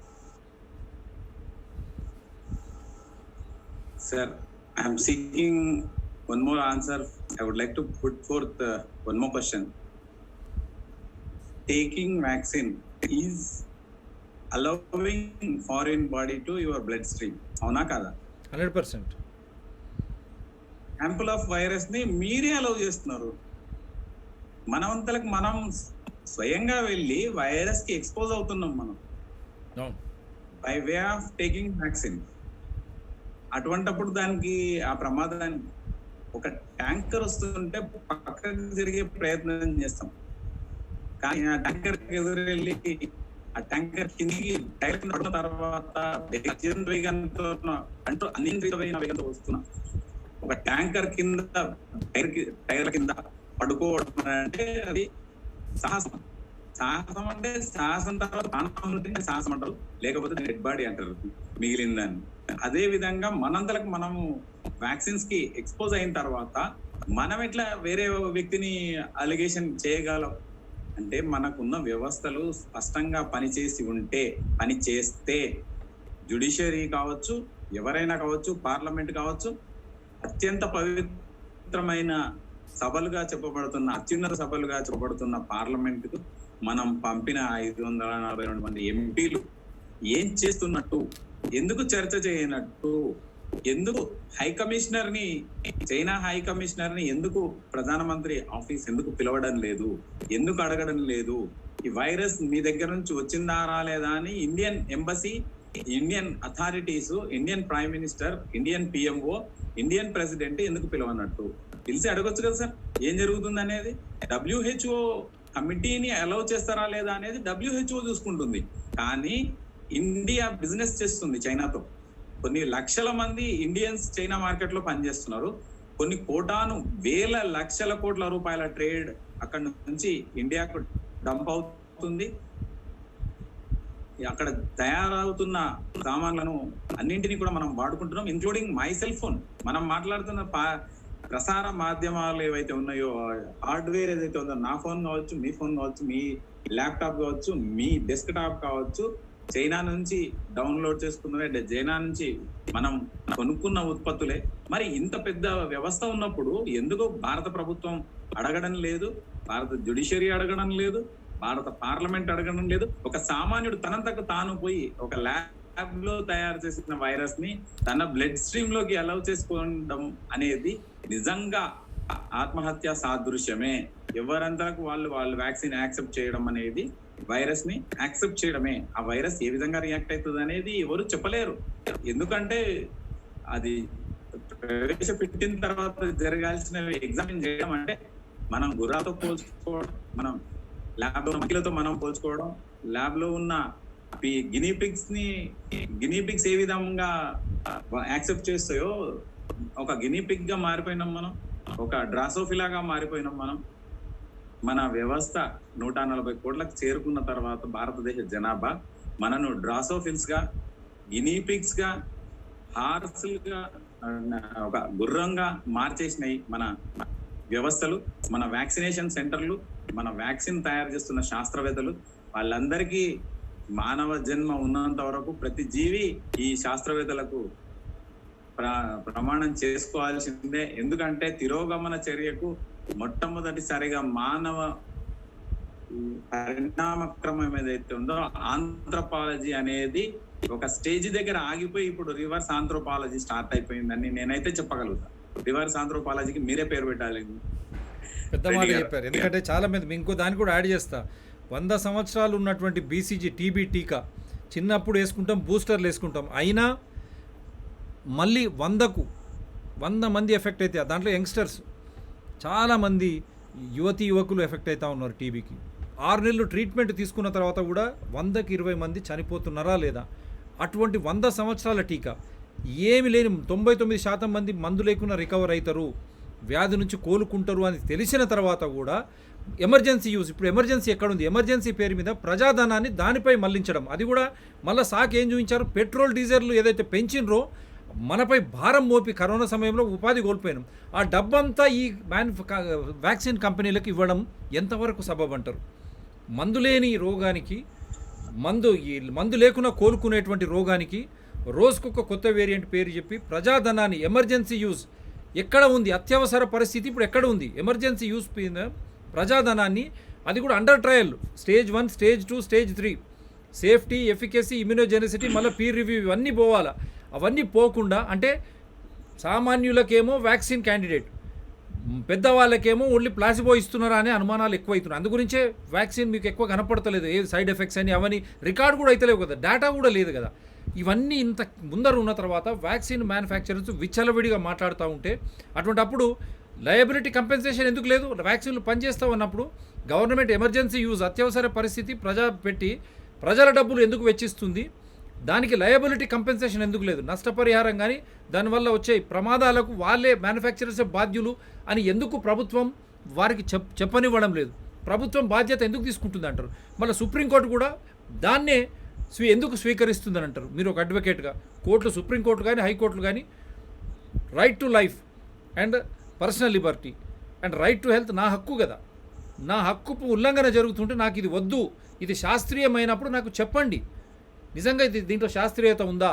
అత్యవసర పరిస్థితి ఉందా? ఆ అత్యవసర పరిస్థితి అనుగుణంగా పనిచేస్తున్నాయా ఈ టీకాలు అనేటివి నిరోధమే. టీకాలను మందులాగా చిత్రీకరిస్తున్నారు. Vaccine is only for prevention, but it is being shown as a medicine. ఇప్పుడు ఒక డోసు పనిచేయకపోతే రెండో డోసు ఎట్లా పనిచేస్తుంది అరుణ్ గారు? నాకు అర్థం కాలే. బూస్టర్ ఎట్లా పనిచేస్తుంది? కోర్టులు కూడా దీన్ని ఎట్లా స్వీకరిస్తున్నాయి? డేటా ఎక్కడుంది? CCMB చెప్పే 60-70% ఎప్పుడు లాస్ట్ దీంట్లోనే సహజ రోగ నిరోధక శక్తి, న్యాచురల్ ఇమ్యూనిటీ వచ్చిందని చెప్పే. ఈ వచ్చిన తర్వాత కూడా ఈ విధంగా విధ్వంసకాండ జరుగుతూ ఉంటే కోర్టులు కాకపోతే సామాన్యులను ఎవరు రక్షిస్తారు? సార్ జ్యుడిషియరీలో ఒక రకమైన మేళవింపు రావాలి. ఆ ఉద్దేశమే junior civil judge cum judicial first class magistrate నుంచి next level senior civil judge, తర్వాత స్టేజ్ అడిషనల్ డిస్ట్రిక్ట్ జడ్జ్, అక్కడ నుంచి ఎలివేషన్ లో హైకోర్టు కి వెళ్తారు. 4 స్టెప్పుల్లో జడ్జిలు వస్తారు. 40:60 there is percent 40% from district judges high court జడ్జిలుగా ఎన్నుకోబడతారు. తర్వాత మిగతా 60% ప్రాక్టీస్ లో ఉన్న అడ్వకేట్స్, అంటే nook and corner lower level నుంచి వచ్చిన అడ్వకేట్స్ ని ఎంపానల్మెంట్ చేసిన తర్వాత ప్రభుత్వం వాళ్ళని నియమిస్తుంది. 60% అంటే ఫుల్ స్ట్రెంత్ లో 60% practising advocates, 40% from district judges. అక్కడ నుంచి అంటే అన్ని సమస్యలు తెలిసిన న్యాయవాదులు, అన్ని కోణాల్లో పనిచేసిన న్యాయవాదులు అక్కడ ఉంటే తప్ప న్యాయం జరగదు అనేది ఒక ఉద్దేశం ఉంది దాని వెనకాల. అది తప్పు జరిగిందా, కరెక్ట్ గా వెళ్తుందా అనేది అది డిఫరెంట్ క్వశ్చన్. కానీ ఇక్కడ విచిత్రమైన విషయం ఏంటంటే సైన్స్ స్టూడెంట్స్ ఎవరు కూడా పై స్థాయికి వెళ్ళడం లేదు. లైఫ్ సైన్సెస్ చదువుకున్న వ్యక్తులు న్యాయవాదులుగా ప్రాక్టీస్ చేయవచ్చు, కానీ లైఫ్ సైన్సెస్ చదువుకున్న న్యాయవాదులు ఎంతమంది జడ్జిలు అవుతున్నారు? లైఫ్ సైన్సెస్ చదువుకొని జడ్జిలు ఎంతమంది ఉన్నారు? నాకు తెలిసి ఒక 5% to 10% మాత్రమే లైఫ్ సైన్సెస్ చదువుకున్న వాళ్ళు న్యాయవాదులు ప్రాక్టీసులుగా చేసిన వాళ్ళు జడ్జెస్ గా నియమింపబడట్లేదు. వాళ్ళకు వ్యాక్సిన్ కి తేడా తెలియదు, కెమికల్ కి తేడా తెలియదు. నేను వాళ్ళని అనట్లేదు, వాళ్ళకి సంబంధించిన విషయం అది. ఇప్పుడు సోషియాలజీ నుంచి సబ్జెక్ట్స్ లో ప్రతి ఒక్క సబ్జెక్ట్ ను, రాజనీతి శాస్త్రం, నీతి శాస్త్రం, ఆర్థిక శాస్త్రం అన్ని చదువుకున్న న్యాయవాదులు, అన్ని చదువుకున్న వాళ్ళు ఎల్ఎల్బి కంప్లీట్ చేసుకున్న తర్వాత ప్రాక్టీస్ లోకి వచ్చిన తర్వాత వాళ్ళకుండే, అంటే సైన్స్ తో చదువుకున్న విద్యార్థులు, సైన్స్ చదువుకున్న వాళ్ళు సొసైటీతో చాలా తక్కువ మింగిల్ అవుతారు. ఎందుకంటే వాళ్ళకు ఉండే సబ్జెక్ట్ హార్డ్ కాబట్టి వాళ్ళు సబ్జెక్ట్ మీదనే దృష్టి పెడితే వాళ్ళు బయటికి ఎక్కువ రాగలుగుతారు, డిగ్రీ పాస్ కాగలుగుతారు, మెడిసిన్ పాస్ కాగలుగుతారు. అంటే మెడిసిన్స్ వాళ్ళు చాలా తక్కువ, మెడిసిన్ ప్రాక్టీస్ లో వచ్చే వాళ్ళు చాలా తక్కువ. కానీ లైఫ్ సైన్సెస్ బీజేసీ నుంచి వచ్చిన వాళ్ళు, ఎంపీసీ నుంచి వచ్చిన వాళ్ళు తక్కువ పర్సెంట్, దాదాపు 20 to 25% కంటే మించరు. సైన్స్ నుంచి, లైఫ్ సైన్సెస్ నుంచి వచ్చిన అడ్వకేట్స్ ఇంకా తక్కువ, 5% కంటే మించరు. ఎందుకంటే లైఫ్ సైన్సెస్ నుంచి వచ్చిన వాళ్ళు ఎంఎస్సీ జువాలజీ, బాటనీ, కెమిస్ట్రీ చేసుకుని వెళ్ళిపోయే అవకాశాలు ఉంటాయి తప్ప ఇటువైపు వచ్చే అవకాశాలు చాలా చాలా తక్కువ. బీజేసీ చేసి లైఫ్ సైన్సెస్ మీద అవగాహన ఉండి ఒక జడ్జ్ గా స్థితిలో కూర్చొని దాన్ని ఎక్సర్సైజ్ చేసుకునే అవకాశం, అంటే రిపోర్ట్స్ ఇస్తారు కదా, మేము దాన్ని ఎగ్జామిన్ చేస్తాం కదా సార్. ఒక మ్యాథమెటిక్స్ స్టూడెంట్ మాట్లాడుతూనే, ఆర్గ్యుమెంట్ చెప్తుంటూనే ఒక చిన్న ఇరిటేషన్ వస్తుంది.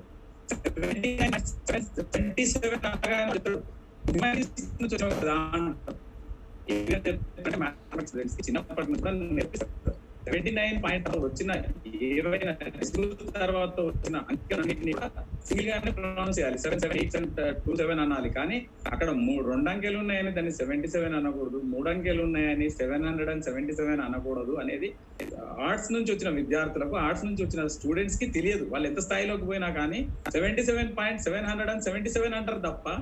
అంటే ఆ ఇరిటేషన్ ఒక సైన్స్ స్టూడెంట్ కూడా ఉంటది కదా. వైరస్ అంటే తెలియదు, బ్యాక్టీరియా అంటే తెలియదు, పైన కూర్చున్న వ్యక్తికి ఏ విధంగా ఎక్స్ప్లెయిన్ చేయగలుగుతారు ఒక advocate? In what way he can drag the attention of the bench? వాళ్ళకి ఏ విధంగా చెప్పగలుగుతారు? వైరస్ అంటే ఏదో తెలియనప్పుడు వైరస్ గురించి ఏ విధంగా చెప్పగలుగుతారు? ఆయనకు అర్థమయ్యే విధంగా చేయగలుగుతారు. ఆ వైరస్ ని రక్తంలో ప్రవేశపెడితే బతకడం కంటే చావడానికే ఎక్కువ అవకాశాలు ఉన్నాయి, రిస్క్ ఫ్యాక్టర్ ఉంది, లైఫ్ రిస్క్ లో పడుతుంది ఒక వ్యాక్సిన్ తీసుకుంటే అనేది చెప్పగలిగే న్యాయవాదులే తక్కువగా ఉన్నప్పుడు న్యాయమూర్తులు వాళ్ళు డిస్క్రిషన్ ఎక్సర్సైజ్ చేయగలుగుతారు. ఇది ల్యాక్ మన జ్యుడిషియరీలో ఉన్న ల్యాక్న లైఫ్ సైన్సెస్ కి తెలియకుండా లైఫ్ తో డీల్ చేయడం అనేది ఒక జడ్జి ఏ విధంగా చేయగలుగుతారు? అంటే జడ్జ్ అయినా కానీ కాంప్రిహెన్సివ్ నాలెడ్జ్ ఉండాల్సిన అవసరం లేదు అని అందమా, సరే ఓకే నో ప్రాబ్లం, ఇదే సిస్టమ్ ఎగ్జిస్ట్ అవుతూ ఉంటుంది, చావులు కొనసాగుతూనే ఉంటాయి. లేదు లైఫ్ సైన్సెస్ నుంచి వచ్చిన వాళ్ళు కనీసం వాళ్ళకు ట్రైనింగ్ లో అయినా వైరస్ కెమిస్ట్రీ గురించి, ఫిజిక్స్ గురించి, బయాలజీ గురించి, వాటిని గురించి చెప్పాలి. వాటిని గురించి ఆనందం మంది ఎక్కడ పోయింది సార్? వాటిలో మీరే చేసిండ్రు ఆనందయ్య మందు గురించి. ఆనందయ్య మందు ఆల్టర్నేట్ లైఫ్ డ్రగ్ అని చెప్పేసి మీరు చెప్పిన తర్వాత కూడా ఆనందయ్యనే పక్కకు పెట్టిండ్రు. ఆనందయ్య మందు కరోనాను జయించగలుగుతుంది అని ప్రాక్టికల్ గా చూపించిన తర్వాత కంట్లో వేసే డ్రాప్స్ ని కూడా ఆపేసిండ్రు. ఆపివేయడం వల్ల వచ్చే నష్టం ఏముంది? కన్ను పోయినా పర్వాలేదు కానీ ప్రాణం నిలబడుతుందన్న ఇంగిత జ్ఞానం అయితే ఖచ్చితంగా ఉండాలి కదా. ఎవరికి ఉండాలి? అది ఎక్సర్సైజ్ చేసే వాళ్ళకి కదా దాన్ని ఇంగిత జ్ఞానం అనేది. అదే description president of India his excellency చెప్పింది. అదే ఇంగిత జ్ఞానం. ప్రజలను కాపాడడం కదా ఇంగిత జ్ఞానం. ఎవరు ప్రాణాలను కాపాడుతున్న లైఫ్ సేవింగ్ డ్రగ్ కంట్లో వేస్తే కన్ను పోయినా పర్వాలేదు ప్రాణం మిగులుతుందన్న కామన్ అనేది కూడా లేనప్పుడు ఎవరు మాత్రం ఏం చేయగలుగుతారు? It's a contemptuous. నేను నా ఉద్దేశపూర్వకంగా నేను మాట్లాడట్లేదు. నా 140 కోట్ల ప్రజల ఆరోగ్యం కొరకు, వాళ్ళ అభ్యున్నతి కొరకు, వాళ్ళ ప్రాణాన్ని కాపాడడానికి మాత్రమే నేను అంటున్నాను. కానీ నాకు ఏ విధమైన దురుద్దేశాలు లేవు. దురుద్దేశాన్ని ఆపాదించాల్సిన అవసరం నాకు లేదు, మీకు కూడా లేదనేది మనం ఎప్పుడు కూడా మీకు తెలుసు కదా, అంశానికి చట్టం రాజ్యాంగం ఆధారమే. ఈరోజు మనం మాట్లాడుతున్నా కూడా మనం హైకోర్టు నుంచి సుప్రీంకోర్టు వరకు why there is no scientific trial, where is the data, how many of 27,000 people die every day in India, even during peak? How many of them died because of corona, due to corona? Where is the science data? Where is the autopsy? How can you label them? Yes sir. ఏ విషయాన్ని కూడా scientific ఆధారాలు ఉన్నాయా అని అడిగేటప్పుడు కరోనాకే scientific authenticity ఉందా లేదా అనేది కూడా పక్కకు పెట్టేసి డ్రగ్ ని తయారు చేసి, ఒక మందును తయారు చేసి, సహజ సిద్ధమైన మూలికలతో డ్రాప్స్ తయారు చేసి డిస్టిలేషన్ చేసిన తర్వాత దాంట్లో ఉండే విషయాన్ని పక్కకి వెళ్ళిపోతుంది కదా. నీటిలా కనిపిస్తున్న మందు ఏ విధంగా కండ్లను డ్యామేజ్ చేస్తుంది అనేది ఆలోచన చేయాల్సిన అవసరం అయితే ఎక్సర్సైజ్ చేసిన వాళ్ళ కూడా ఉండాల్సిన అవసరం అయితే కదా. అది ప్రాణాలను కాపాడుతున్న మందును ఈ రోజుకైనా కానీ ప్రమోట్ చేసి ముందుకు తీసుకురావాల్సిన అవసరం అయితే ఉంది.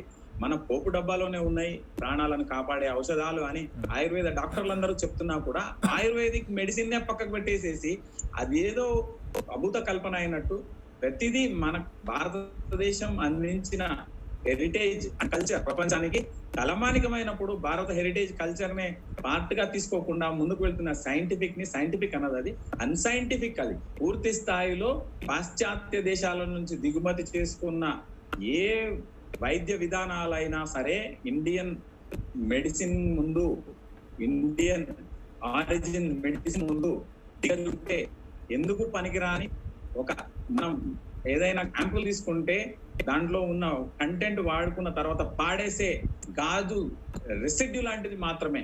ఆ యాంపుల్ ను కొట్టి అవతల పాడేస్తాం కదా, అటువంటిది మాత్రమే అది. ఎంత మాత్రం విలువలేని వైద్యాన్ని ప్రోత్సహిస్తూ అత్యంత విలువైన ప్రపంచానికి ఈ రోజు 600 కోట్లకు చేరుకోవడానికి ఇండియన్ హెరిటేజ్ అండ్ కల్చరే ప్రపంచానికి తలమానికమైనప్పుడు ఇండియన్ మెడిసిన్ కూడా అదే విధంగా తలమానికం అనే డిస్క్రిప్షన్ ని ఉపయోగిస్తే కొంతమంది వాళ్ళ కుల వ్యక్తుల ప్రాపగండా కొరకు, వాళ్ళ ఆస్తుల కొరకు పాటుపడుతున్న ఎంతటి స్థాయి వ్యక్తులైనా సరే, వాళ్ళు ఎవరైనా సరే, అటువంటి నీచ ఆలోచన ఉన్న వాళ్ళు ఖచ్చితంగా వాళ్ళ ఆలోచన ధోరణి మార్చుకొని ప్రజల కొరకు పనిచేయాల్సిందిగా నేనైతే మీ షో ద్వారా రిక్వెస్ట్ చేస్తున్నా. What ever it may be, I'm ready for the consequences. ఇందులో నాకు దురుద్దేశాలు అయితే లేవు, మరొకసారి చెప్తున్నాను. We don't have anything against anyone because we are trying to discuss something on the first citizen. And the same time article 19 మీరు కూడా చెప్తారు, కోర్టులో చెప్తారు 21 కానీ ఒక మాట్లాడే హక్కు, స్వేచ్ఛగా డిస్కస్ చేసే హక్కు, ఈవెన్ జ్యుడిషియరీ టైంలో కూడా, జడ్జిమెంట్స్ టైంలో, ట్రయల్ టైంలో కూడా కామెంట్స్ చేయొచ్చు అని స్వయంగా సుప్రీంకోర్టు, హైకోర్ట్సే చెప్పినాయి. మనం కూడా ఇక్కడ we are asking the courts when so much of impositions without basis, without science, when it is happening, why is that courts are keeping silent? That is the big question. We have seen farmers, how many of them have died? There is no trial, once again, no judgment. Underline, courts are running without science. Courts Yes. are not depending on science. Science అంటేనే తెలియని కోర్టుల గురించి కోర్టుల ముందు అరణ్య రోదన అవుతుంది, కంఠశోష అవుతుంది. సైన్స్ విద్యార్థులను ఆ బెంచ్ లో కూర్చోపెట్టనంత వరకు, సైన్స్ పరిజ్ఞానం ఉన్న వ్యక్తులు అందులో లేనంత వరకు ఆ కోర్టులు ప్రాణాలను కాపాడవా అనే విషయాన్ని దొంగల చేతిలోకి వదిలిపెట్టేస్తున్నాయి.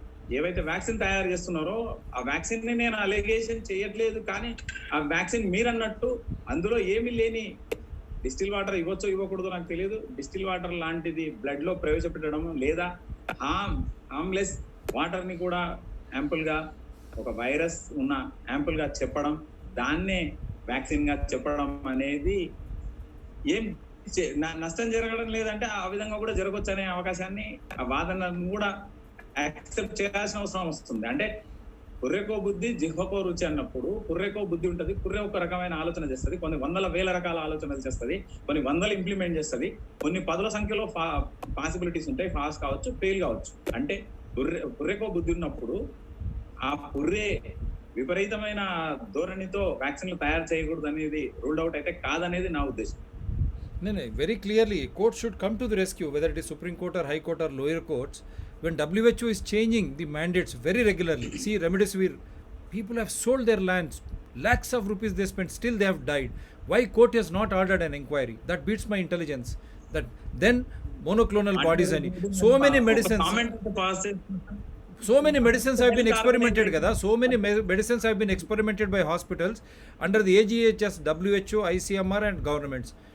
So many people have died. Now they changed all the mandates. Now they are trying to bring again new mandates, creating fear psychosis, and health issue has turned into a law and order issue, now political issue. No discussion in parliament, no discussion in assembly, never. ఇటువంటి సమయంలో ఒక ఆరోగ్య సమస్యను చట్టపర సమస్యగా, రాజకీయ సమస్యగా, నవ్వు భయభ్రాంతులకు గురి చేసే సమస్యగా చేస్తుంటే కోర్టులు ఎందుకు ప్రజల పక్షాన ఉండలేదు? WHO నుంచి ICMR ప్రభుత్వాలు రోజుకొక మాట చెప్పినాయి. రెమిడిసివిర్ నుంచి మోనోక్లోనల్ లక్షల రూపాయలు పెట్టి చనిపోయారు. దానిపై విచారణ ఎందుకు చేస్తలేదు? తప్పు, నువ్వు ఎట్లా మాట్లాడుతున్నావు? ఈ కొత్త వైరస్ ఎక్కడి నుంచి వచ్చింది, వేరియంట్ చెప్పు, నువ్వు అసలు ఈ వ్యాక్సిన్ ఎట్లా పనిచేస్తుంది? టీకా వ్యాక్సిన్ 100 సంవత్సరాలు అయిన తర్వాత కూడా ఈరోజు కూడా ఆ టీకాలు తీసుకున్న వ్యాధిగ్రస్తులు అవుతున్నారు జనము. మళ్ళా ట్రీట్మెంట్ ఇచ్చిన తర్వాత కూడా, చికిత్స చేసిన తర్వాత కూడా 100కు 20 మంది చనిపోతుంటే, ఇది నిన్న మొన్న వచ్చిన టీకా మందు లేకుండా 99% తగ్గిపోయేదానికి, అది కూడా సహజ రోగ నిరోధక శక్తి, natural immunity. The entire country has got that now. మన భారతదేశం విభిన్నం.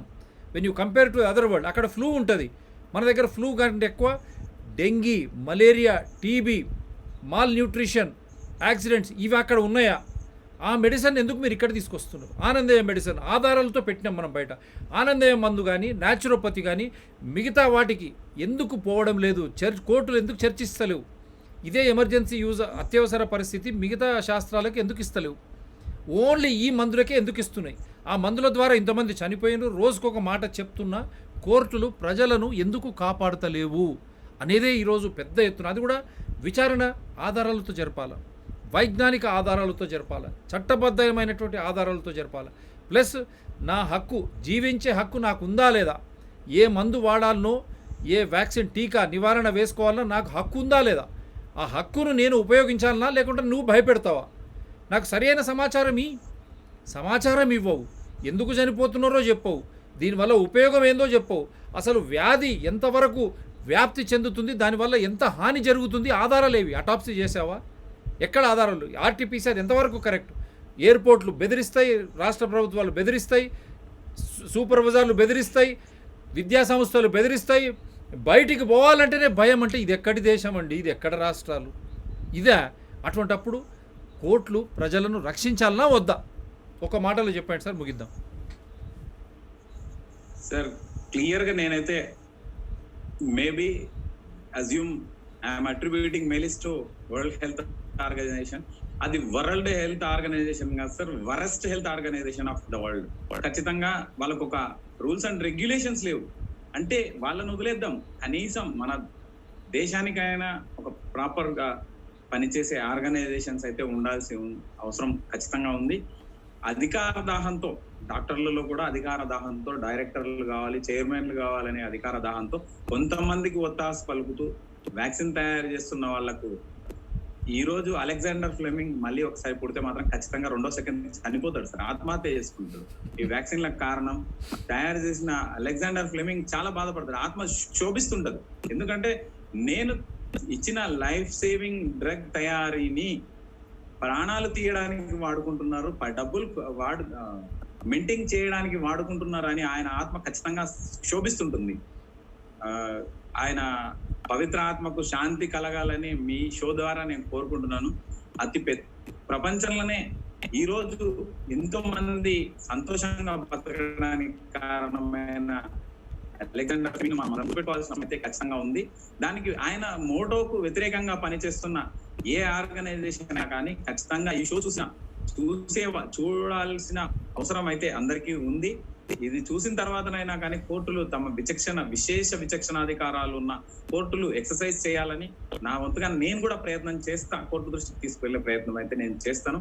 As being a science student prior to enter into law arena, law రాకముందు నేను సైన్స్ స్టూడెంట్ ను. నాకున్న అవగాహన మేరకు నాకు డ్రీమ్ అది. నేను ఒక ఎంఎస్సి జెనెటిక్స్ కొద్దిలో మిస్ అయిపోయిన విద్యార్థిని నేను. నాకు విపరీతమైన ప్రేమ సైన్స్ అంటే, విపరీతమైన అభిమానంతో నేను మాట్లాడే మాటలను కూడా నన్ను ఎద్దేవా చేయడానికి ఉపయోగించుకున్నా నాకు ఏ విధమైన ఇబ్బంది లేదు, బాధ లేదు. కానీ సైన్స్ స్టూడెంట్స్ ని కూడా జడ్జిలుగా ప్రమోట్ చేసి పైన కూర్చోబెడితే కదా, నన్ను కూర్చోబెట్టమని నేను పొరపాట్లు కూడా అడగట్లేదు. Maybe I'm deserved or not, that is the description of the appointing authorities. ఒక అడ్వకేట్ గా సొసైటీలో జరిగే విషయాలను నేను కోర్టు దృష్టికి ఎప్పుడు తీసుకుపోయే ప్రయత్నం అయితే చేస్తుంటాను. ఏ విధమైన స్వార్థం లేకుండా ఉన్నందుకే నేను ఆర్థికంగా ఇంకా కోలుకోలేదు, ఆర్థికంగా స్థిరపడలేదు. ఒక పెద్ద ఆఫీస్ లో పనిచేసిన తర్వాత కూడా నా మీద జరిగిన కుట్రలకు కుతంత్రాలకు నేను ఈ స్థాయిలో ఉండడం నాకు ఇబ్బంది అనిపిస్తున్నా కూడా, ఇది ఏ రంగంలోకి వెళ్ళినా కానీ ఈ కాంపిటీషన్ అనేది ఉంటుంది, డ్రాగింగ్ అనేది ఉంటుంది అన్న విషయం ఒక మనిషిగా నేనైతే గుర్తెరిగి మాట్లాడుతున్నాను. జ్యుడిషియరీకి అయితే పూర్తి స్థాయి హక్కు, అధికారం కాదు, బాధ్యత ఉంది. ఇవన్నీ ప్రజల ప్రాణాలను కాపాడాల్సిన బాధ్యత బార్డర్ లో ఉన్న సైనికులకు, అన్నం పెట్టే రైతుల కంటే కూడా ఎక్కువగా జ్యుడిషియరీకే ఉంది. ఎందుకంటే వాళ్ళందరినీ కాపాడాల్సిన గవర్నింగ్ బాడీ, ఒక ఔటర్ సెల్, బహిర్ కవచం లాగా పనిచేయాల్సింది జ్యుడిషియరీ. ఇండియాకు ఎంటర్ కావడానికి సైనికులను, బార్డర్ సెక్యూరిటీ ఫోర్స్ ను దాటుకొని రావడం కంటే ముందే బార్డర్ సెక్యూరిటీ ఫోర్స్ ను కూడా ఉత్తేజితపరచాల్సిన బాధ్యత ఉన్న జ్యుడిషియరీ. అడ్వకేట్లు కావచ్చు, న్యాయమూర్తులు కావచ్చు.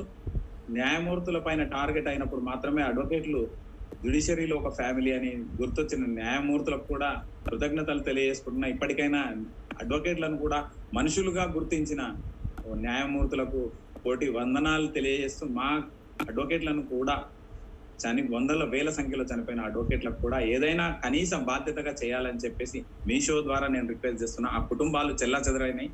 వాళ్ళకు ఒక ప్రాక్టీస్ చేసే అడ్వకేట్ వేరే వ్యాపకం ఉండకూడదనే కండిషన్ ఉంటుంది. బార్ కౌన్సిల్ ఆఫ్ ఇండియాకు రిటర్న్ గా సర్టిఫికేట్స్ అన్ని సబ్మిట్ చేసి వేరే ఆదాయ వనరులు, వేరే ఆదాయ మార్గాలు ఏవీ లేవని అండర్టేకింగ్ ఇచ్చిన తర్వాతనే అడ్వకేట్ గా ప్రాక్టీస్ చేసుకోవాల్సిన అవసరం ఉన్నందున ఆ కుటుంబాలన్నీ రోడ్డు మీద పడి ఏడుస్తున్న ఈ సందర్భంలో ఆ కుటుంబాలను కాపాడుకోవాల్సిన బాధ్యత జ్యుడిషియరీకి కూడా ఉంది. మీరే మాట్లాడినరు, న్యాయవాదులు కూడా, న్యాయమూర్తులు కూడా ఒకటే కుటుంబం అని. ఆ కుటుంబాలను కాపాడాలని నేనైతే రిక్వెస్ట్ చేస్తున్నాను. ఒక బాధ్యత గల పౌరుడుగా మీరు కూడా వ్యవహరించాలని చెప్పి అత్యున్నత స్థానంలో అన్ని నేను రిక్వెస్ట్ చేస్తున్నాను మీ ద్వారా. Thank you very much sir. Thanks అలా నన్ను ఇన్వాల్వ్ చేసినందుకు ఈ షోలో. Wonderful. It's a very good ending. Courts and judges, న్యాయమూర్తులు, they should come to the rescue of so many advocates families who have lost their bread earner. It is really, otherwise we'll failing in our duties. ఎంతోమంది ఈ corona బారిన పడి చాలామంది చనిపోయారు. న్యాయమూర్తులు, court officers అంటాం మనము న్యాయ వ్యవస్థలో చాలా కీలకమైనటువంటి భాగం పోషించేటువంటి ఈ అడ్వకేట్స్, వారి కుటుంబాలను ఆదుకోవాల్సిందిగా ఈ షో ద్వారా, అదేవిధంగా సామాన్యులు ఎంతోమంది లక్షల రూపాయలు పెర్చించి ఆస్తులు అమ్ముకొని రెమెడిసివిర్ అని WHO, ICMR ప్రభుత్వాల పెట్టినటువంటి వలలో ఇరుక్కొని చాలామంది భయభ్రాంతులకు గురై హాస్పిటల్కు చనిపోయినటువంటి వాళ్ళందరికీ ఆదుకోవాల్సిన బాధ్యత ప్రభుత్వానిదే. అసలు ఇంతవరకు విచారణ ఎందుకు జరుగుతుంది? ఏ విధంగా చనిపోయినరు, ఎందుకు చనిపోయినరు, ఆ మందు ఎందుకు వాడినరు? తర్వాత ఆ మందే కాదు, ఇప్పుడు మళ్ళా కొత్త ఎత్తున సహజ రోగ నిరోధక శక్తి మొత్తం దేశమంతా కూడా న్యాచురల్ ఇమ్యూనిటీ ద్వారా వారికి సహజ రోగ నిరోధక శక్తి వచ్చిన పిదప కూడా మీరు ఎందుకు ఈ టీకాల రూపంలో పెద్ద ఎత్తున వ్యాక్సినేషన్ రూపంలో, అది కూడా మళ్ళీ అత్యవసర పరిస్థితి అని, emergency situation, where is the emergency situation, అత్యవసర పరిస్థితి ఎక్కడుంది, కోర్టులు ఎందుకు అది విచారణ జరపడం, అత్యవసర వ్యవస్థ అని చెప్పి ప్రజల పన్నులు, అది కూడా డీజిల్ పెట్రోల్ ధరలు పెంచి ఆ పెంచడం ద్వారా అన్ని నిత్యావసర వస్తువులు, పప్పులు, ఉప్పులు, మన నూనె, తర్వాత వెజిటేబుల్స్, ఫ్రూట్స్ కానీ ఇష్టం వచ్చిన ధరలు పెరిగిన తర్వాత ఆ డబ్బులన్నీ తీసుకుపోయి ఎవరికి ఇస్తున్నారు, టీకాల కోసం ఖర్చు పెడతాం. వ్యాక్సిన్ మ్యానుఫ్యాక్చర్స్ అవసరమేముంది, అత్యవసర పరిస్థితి లేదు. టీకాలు కూడా ఎటువంటి టీకాలు, ట్రయల్ పోలేదు.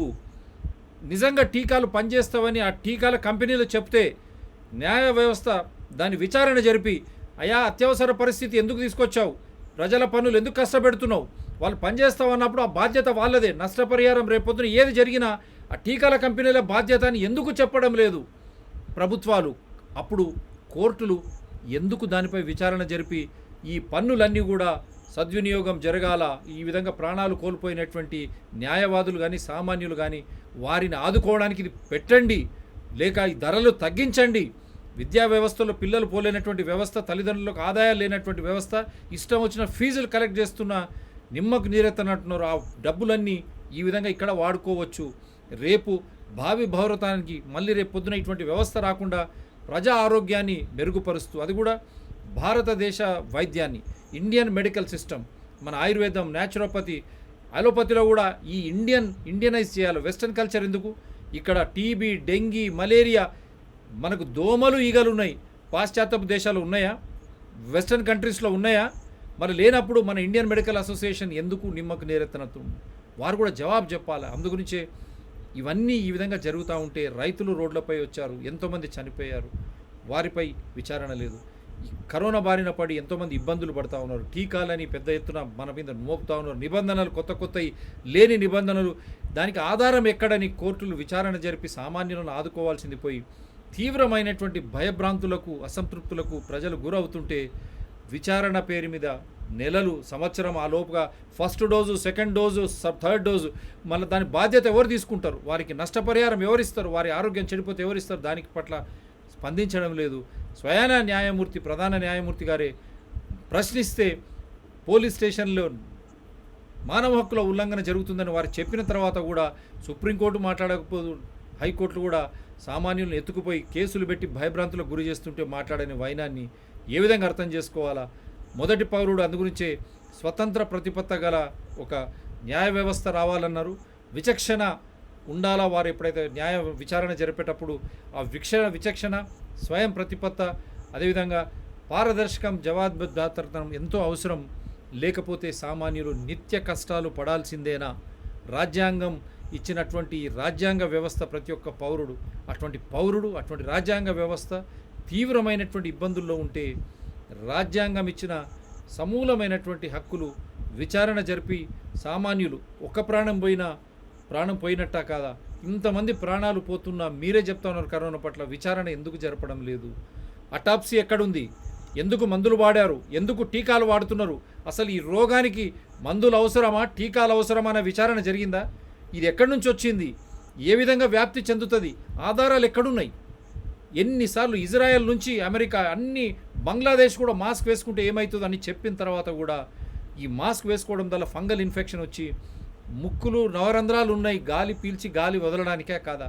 అటువంటి ఒక సామాన్యమైనటువంటి అంశాలతో కూడా విచారణ జరగకపోవడం నిజంగా దురదృష్టకరం. పెద్ద ఆయన భారత పౌరుడు, మొదటి పౌరుడు, ఆయన ఏదైతే వెళ్ళబుచ్చిండో దాన్ని సమర్థిస్తూ ఇప్పటికైనా కేవలం ప్రజాహితంలో పారదర్శకత, జవాబుదారితనంతో, ఆధారాలతో, వైజ్ఞానంతో కూడినటువంటి ఆధారాలతో విచారణ జరిపి సామాన్యులను అందరినీ కాపాడాలా అనే ఆలోచన. చెప్పండి సార్, ముగించండి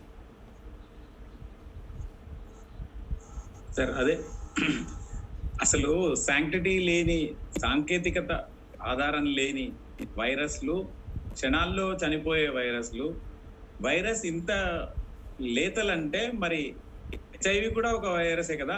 హెచ్ఐవి చేయని వీళ్ళు చెప్పిన ఇంటెన్సిటీ ఉంటే ఆ ప్రపంచంలో ఉన్న 600 కోట్ల జనాభా ఇప్పటికి 15-20 సార్లు చనిపోయి ఉండాల్సింది.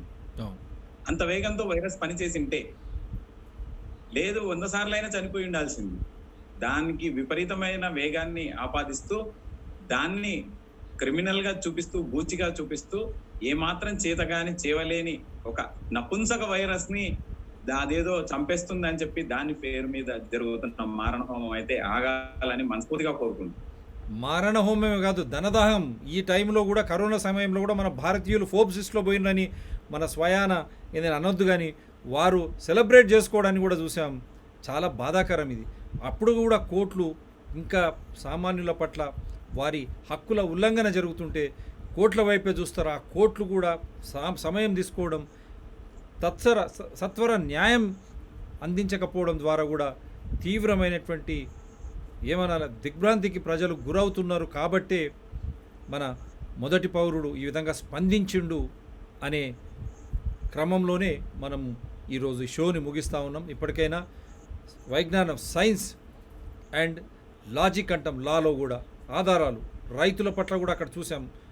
ప్రతి అంశం పట్ల అవగాహన ఉన్నటువంటి న్యాయమూర్తులు వారు ఆ బెంచులు రావాలా, అట్లని మనం ఉన్నవారికి గాను లేని వారికి కానీ మనం ఆపాదించడం లేదు. తద్వారా సత్వర న్యాయం జరుగుతుంది. అప్పుడు కోర్టులు కూడా అక్కడ ఐసీఎంఆర్ కానీ ప్రభుత్వాలు ఏది చెప్తే అది నమ్మకుండా ఒక విశ్వసనీయతతో దాంట్లో అంశంలో లోటు పోయి విచారణ జరిపి నిజంగా ప్రజలకు మేలు జరిగేది ఉంటే అది మేలు జరిగే విధంగా మీరు ప్రజలను ఒప్పించవచ్చు, మెప్పించవచ్చు. కానీ ఏమీ లేనటువంటి విధంగా సమాచారమే ఉండదు, మాకు ఇష్టం వచ్చింది మేము చేస్తాం, మీరు చెప్తే వినాలే, లేకపోతే మీపై కేసులు పెడతాం, బెదిరిస్తాం, జైల్లో తోస్తాం, లేదంటే మీ అంతు చూస్తాం, మీ ఆస్తులు కొల్లగొడతాం, లేకపోతే మీకు ఆర్థికంగా ఇబ్బందులు పెడతాం, మీ పిల్లల్ని, మీ కుటుంబాలను ఇబ్బందులు పెడతామని ప్రశ్నించే వాళ్ళ పట్ల ఈ విధంగా గలం విప్పుతుంటే కోర్టులు గాక ప్రజలు దేన్ని ఆశ్రయించాలా?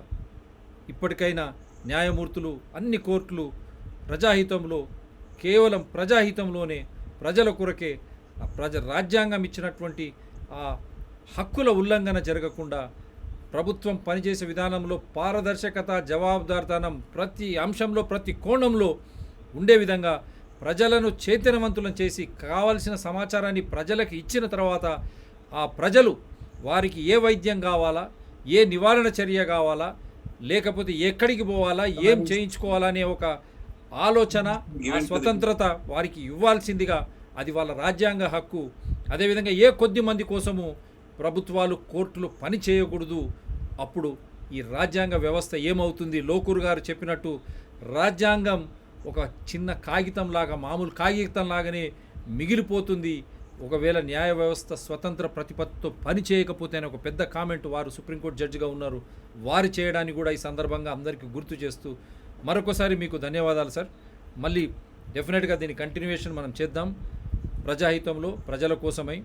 ఇప్పటికైనా అన్ని హంగులతో రాజ్యాంగాన్ని ప్రతి పౌరుడు అనుభవించే విధంగా ప్రభుత్వాలు, అధికారులు, మీడియా, అదేవిధంగా న్యాయస్థానాలు పని చేస్తాయని ఆశిస్తూ వారికి విజ్ఞప్తి చేస్తూ త్వరలో మరో అంశంతో, ఇది రేపు ఉదయం సిటిజన్స్ డాక్టర్ టీఎస్పీఆర్ ఛానల్లో పునః ప్రసారం 11 గంటలకు అవుతుంది.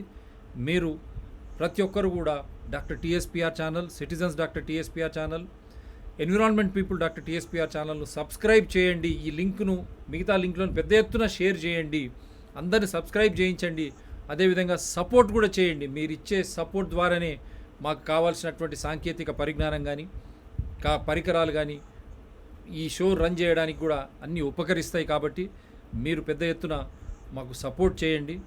ఇవి కేవలం ప్రజాహితంలోనే, చట్టం, రాజ్యాంగం ఆధారం ద్వారానే, వ్యక్తిగత వైరాలు లేవు, పార్టీలు, సంఘాలు కానీ సంస్థల పట్ల శత్రుత్వం లేనటువంటి ఒక విభిన్నమైనటువంటి కోణంలో ఈ ఛానళ్ళు ముందుకు పోతూ ఉన్నాయి. దానికి తగ్గట్టుగానే వచ్చిచ్చే అతిథ మహాగణులు వారితో అరుణ్ కుమార్తో పాటు ఎంతోమంది మహానుభావులు, అతిథులు ప్రజాహితంలో ప్రజల శ్రేయస్సుకై వారు రావడం కూడా, ఎవరు ఎక్కడుంటే వారిని కనెక్ట్ చేసి మేము యూట్యూబ్, ఫేస్బుక్ ద్వారా ప్రపంచవ్యాప్తంగా లైవ్ ఇస్తూ ఉన్నాం.